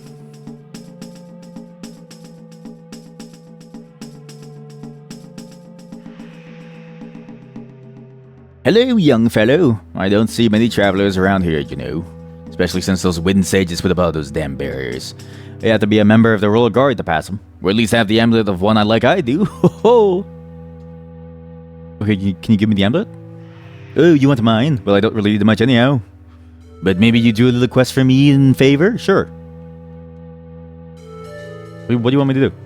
I can read that, you fuck. You're burning moonlight, sonny. What am I doing? Fuck, I couldn't read it in time. Because, like, the controls, like, I had to spam the button to be able to go to the next thing. God damn it. I'm going to assume you want me to do something behind your house. Seems to be dead. Wait, dude, why is there a body back here? Why is there a body back here?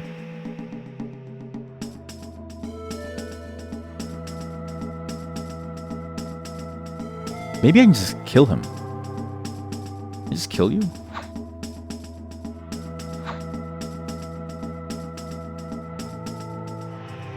You're burning moonlight, sonny.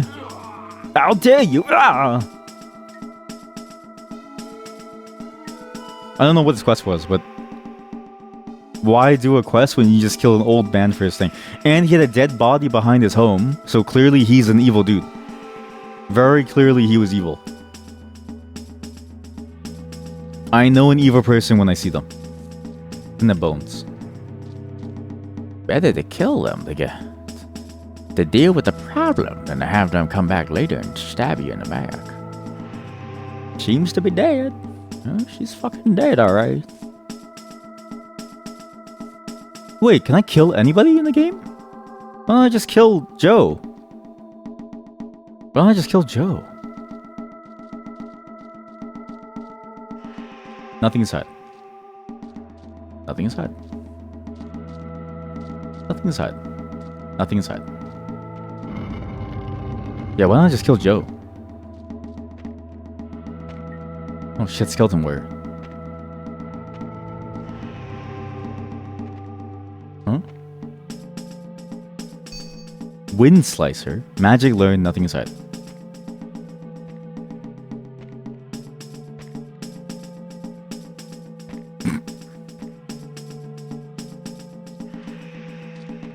If I kill Joe, we might be able to go straight to the end of the game. Nothing back. Wait, there's something back here. So every single one has its own. Okay, well that's cool. You, what's behind you? Okay, what's behind you? Maybe the quest that he would have given me was to find his like dead wife or something. But what if he wasn't evil? And I just killed a man for no reason.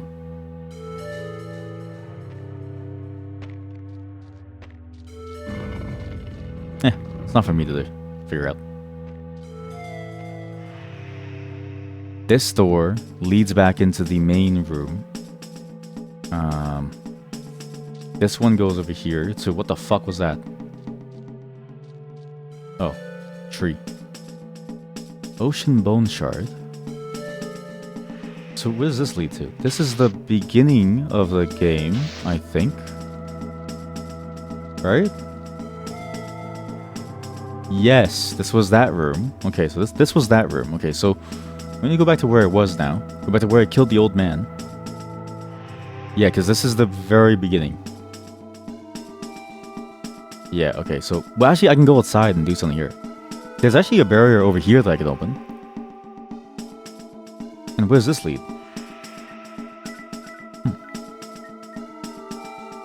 It goes down there. Okay, so it actually... This is the longer way down. But also, it's a whole separate map down here, actually. So... Whoa. Was it a bad thing to kill the old man? It was easier than having to check back in the VODs to see what the quest was, because I feel kind of bad. Hello? Where'd the music go? Yo. What is this?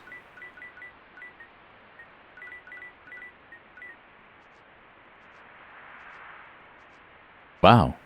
It's so quiet and solemn. It's almost scary.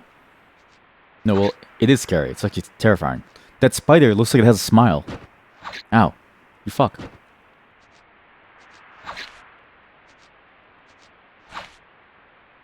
When do you die?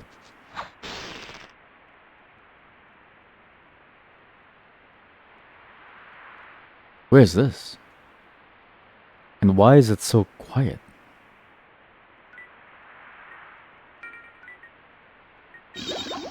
This is the one thing that I missed from the Lunacid construction as well. Like the idea of what Lunacid was. The weird fucking secrets with shit like that one room that you went to where you put like a videotape inside, the VOC player. Or the VCR player. I wonder if this game has any of that. Like, this is an older game, right? But I think just by the nature of it being a technical product, you can technically do anything with it. I wonder if they decided to implement something like that in this game. This idea of almost like a fourth wall breaking secret, or just some weird element to it. Is this a part of that overall vision, or is this its own thing? Hello, Spider Mom. I'm gonna have to kill you. I also see the sand vial on the behind me on the right side. Holy shit, she's huge. Wow, she's so huge.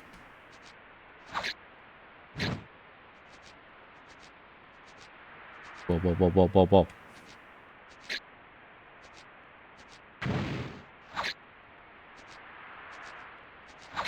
This is just like every single From Software game. You just strafe. And you win.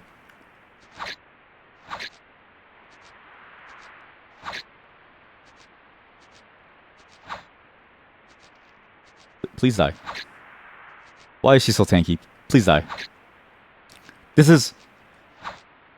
It's there's no music. So it's just kind of like... It's as if the whole world has paused. Ring of Magic. That's how you feel playing DDO. See, that's interesting because I have a whole different feeling playing it. Maybe you're doing something wrong. What are you doing in DDO that's making you feel like that? Symbol of Royalty, Ring of Magic. What do these accessories do? Like, are you even using the combos of your moves? You don't know. What do you... well, we'll figure it out when we play.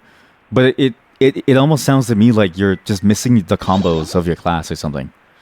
Try the Alchemist class. That class is very... Have you been equipping skills, chat?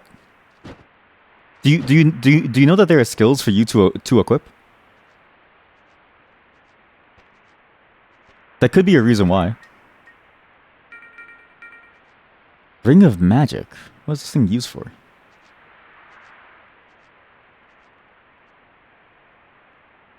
And there's just a wall here.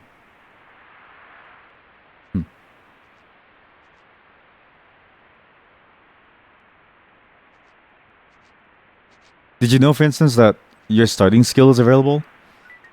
Because I didn't know that. Yes, you have skills, but they do pretty much the same damage. Okay. But do you... I mean, maybe it's just a fighter thing then. Because the fighter does have that problem where your skills don't really do damage. It's more about the ways that you use them that help you do more damage. Because the fighter class is more of like a... To me, it feels like a frontline party class than like a solo class. What class is your pawn, for instance? Like, maybe you should make your pawn the fighter and you should play something else. Or maybe you would just enjoy something like the Alchemist. Because the fighter, like, the skills, especially with, like, Blink Strike and stuff, it's more about controlling the battlefield and, like, sticking on to somebody than necessarily having fun, if that makes sense. Like, it's not really fun. Just go and try a different class. I think... Because when you compare DDO to this game, you're doing something wrong. Even something like what it is that you do with the fighter shouldn't be feeling like this, but it may just be that that's not your type of class for you to get the right feeling. Like, I can imagine how fun the fighter could be once you really get into it, but maybe you're better off with the Greatsword class. You know what I mean? Maybe you're better off with the Alchemist class. Maybe you're better off with like a series of other things. Wow, thank you for the infinite mana. Wow. So there's a leak of mana over here. And I don't need to equip the royalty, the royal sigil or something, to be able to go through the magic walls. I'll keep the ring of magic for now, but I feel like there's something weird now. And also, the music just died in general. Where's the music? I've been here for too long now. Okay, right, left, and then right.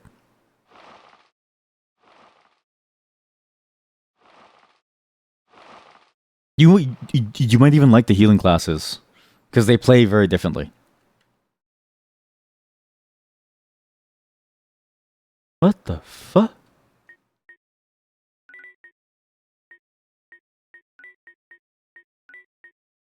Healing, ew. Okay, the fair take, very fair take. Ah, daring fellow with a blade and spell. Wilt thou slay the flame of wastes? Long ago I fell. Alas, the poison sky did rot mine wings. So now I await death, outliving the kings. I have not to speak or hear. Either grant me death or die yourself. Oh yeah, sure. I'll kill you, buddy. Oh boy, my first ever boss fight.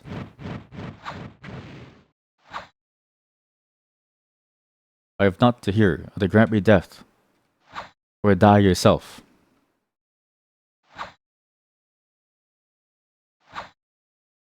How do I kill you?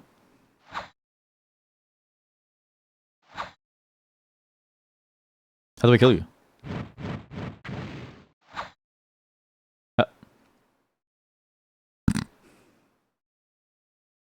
How do I kill you?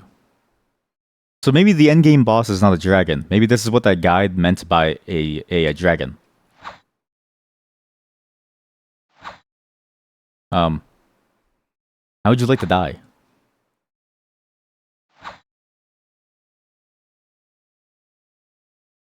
How do I kill you?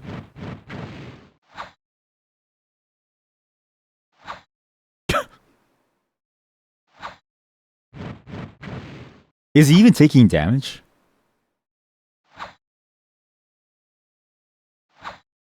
Like this must be painful. There must be an easier way to die than to be stabbed by somebody a million times and to suffer no damage for the most part.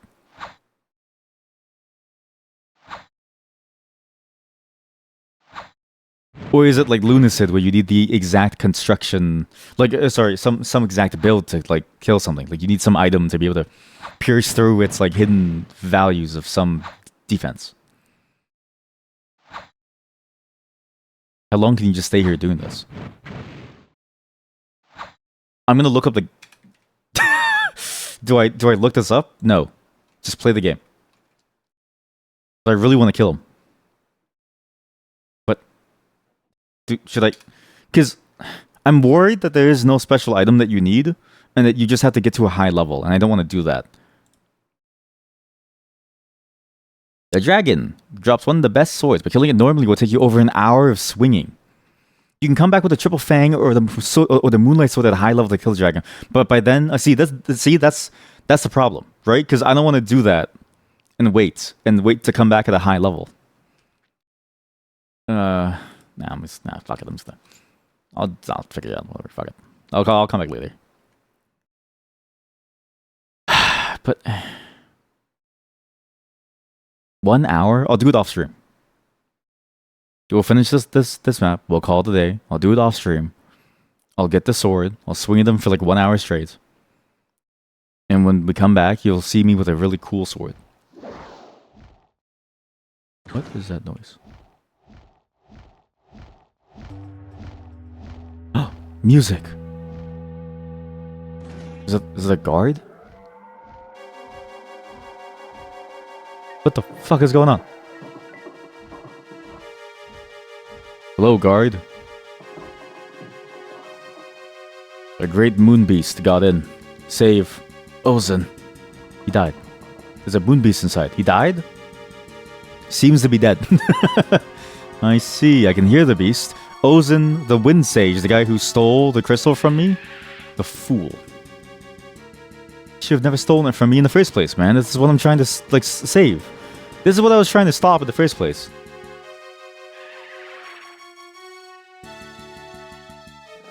I wonder if this music is made with the in-game, or, like, the game creation tools, too, because it sounds a little... it definitely sounds like it comes from that time period. Whoa, demons. Imp. It's an imp.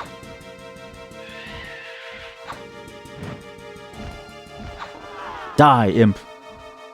I love, that's a really good death animation. Just falls face down first. Face down, ass up. Oi, where are you?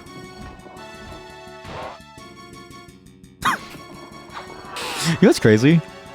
This OST must have been the craziest shit back then. Like, if you imagine that Kingsfield had its own version of this would have been like the hottest OST of that time period. Like, you would hear this and you would feel great fear. Like, you play Metroid Fusion and you see like the like SRX whatever thing following you, and you'd be like, oh god, that thing's terrifying. Whereas nowadays, kids are going on Gmod running away from like Smile Ghost. With like next bots and stuff like that.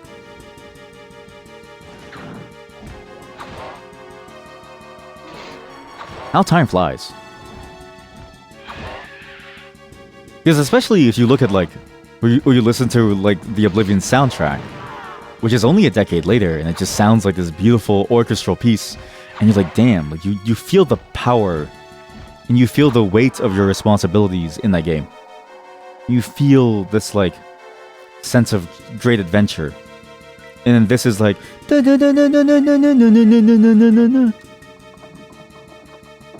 Where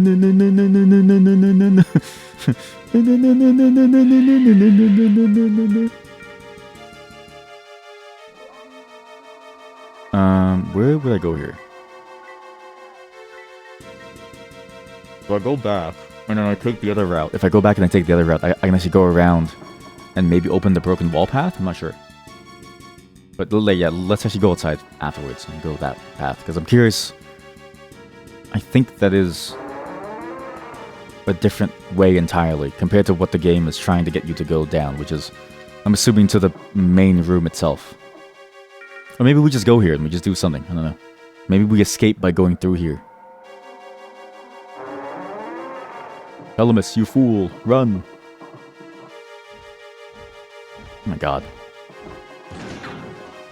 Did they just shoot a shotgun at me? No, stop. What is that? What the fuck? It does that much damage? Oh, so the game is gonna quit now. Because the game, when you die, it just quits the whole game. And also, I just read what you said about the healing stuff. Healing, you might as well take your chair with you, as in the cuck chair. Look, look, healing is not that bad. Especially within that game, in particular. It's a different type of healing where you need to be there within the space. And you need to stick to the monster to be able to heal people. Like you're really a buff character. And you buff your allies, basically.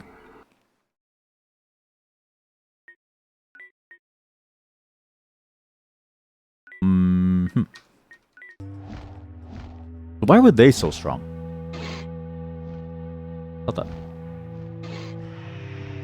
Would you just spawn right in front of me? Okay. Okay, so their magic is really fucked up. Their magic is really strong. Oh shit. Oh fuck. Oh shit. I see your walls. I see your walls. Bastard sword. Yes, of course. Is it significantly better? Let's see. Also, I'm realizing this game's weapon system and like the way that you recover slower or faster is very reminiscent of how like their later titles would balance weaponry. Because it's like the lighter weapons would recover faster, let you do more hits overall. The stronger weapons would be heavier, but they do more damage in certain ways. It's basically the same system. Like, it's the stamina system. This is like the first version of the stamina system. With all the same mechanics that they had back then.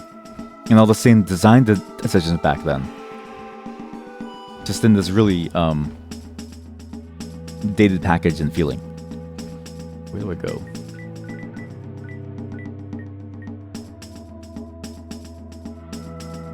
Okay, forward, and then we go down after. Cool.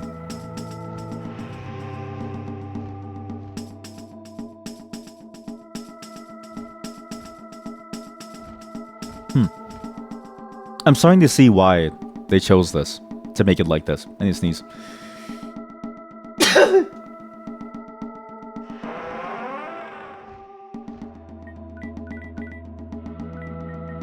Mapping mirror. Okay, this is an empty room. The other way is the way to go down, but what's inside here?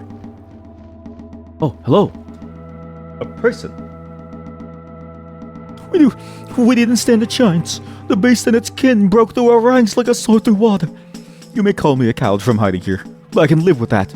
It wouldn't have lived otherwise. You do whatever you want, but finding the thing is impossible. You might take out some of its lesser kin, but trust me, all you can do is hope it doesn't notice you. Get out of here. Cowards don't get to live in this kingdom. A coward has no place in the world. Cowards deserve death. You took an oath to protect the kingdom and your fellow brothers. That was evil of me. You took an oath. They trusted you. And you leave them to die?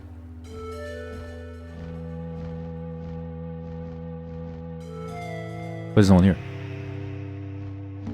Empty corner. There's a lot of weird like maze-like rooms, and I wonder, is it my choices up until now that have made them empty, or is it because there just wasn't enough time to add stuff there? Because it feels like there should have been someone there standing there.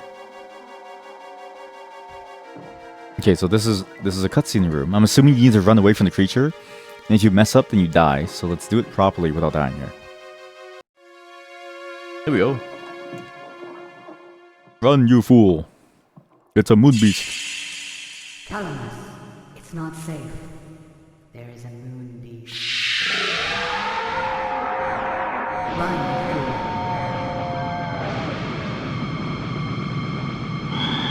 I can take him. Oh. Oh, he collapsed the room to save me. Wow. Thank you. Wow, you're so kind. Thanks for saving me. Ozen, I still need the... I need the monitor, man. You know I'm here to save the world, right? Ozen?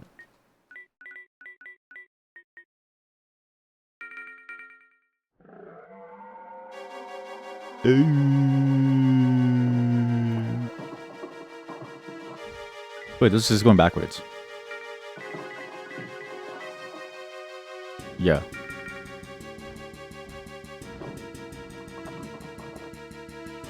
Huh? So, right, I go into the room. He says, Moonbeast. And I'm supposed to go over here. Sorry, I just didn't really understand the layout of the room. But somebody here is what I need. Sadly, Ozen's dead. The Wind Sage. So it's a very simplistic story. Like I'm realizing there's not much variation in terms of what happens. Granted, how like when you're struggling to make it work on a technical level, do you have time to make it like a very complex story? I would assume no.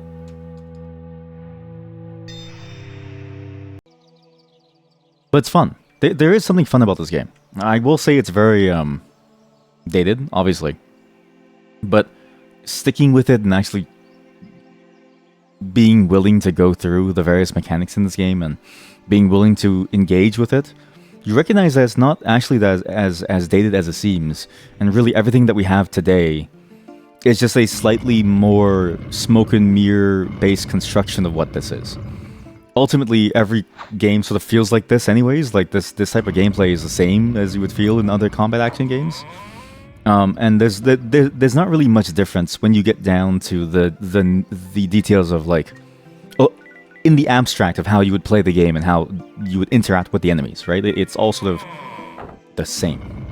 And that's not a bad thing, but it is at least in recognition of the fact that they were kind of ahead of their time, thinking about what they were doing here and what they eventually landed on, right? Because really, this is Dark Souls and Elden Ring minus a dodge button. And their addition of the dodge button was all they needed to turn this game from whatever this is into what it eventually became famously, right? And it's really cool to see that because now the game works out really, really well. And because of the dodge button, because you can now have faster enemies, and if you have better camera controls that are more instant and that are variable with like analog sticks, all of a sudden it's a whole different game. But it's just the pace of the way that you go about the game. It's not really the core underlying construction of the game. That's the same thing. And playing this game sort of shows me that, and I can see it, and I see why these games were so fun, and why they were so loved, and why Kingsfield had such a niche following, right? But I also see how they evolved this concept to go into something like Demon Souls and Dark Ring, and the Dark Souls into Elden Ring. And how it all eventually became what it is today with its sort of, it's like worldwide renown. And how little we've really come from this time period. Again, a lot of the games that you play today, very much the same thing. Like, it's that back and forth, that turn-based nature. You even see it within something like Dragon's Dogma Online. They take a move, you counter it, or you block it, or you do something, or you dodge it, and then it's your turn. Every game sort of falls into this pattern, right?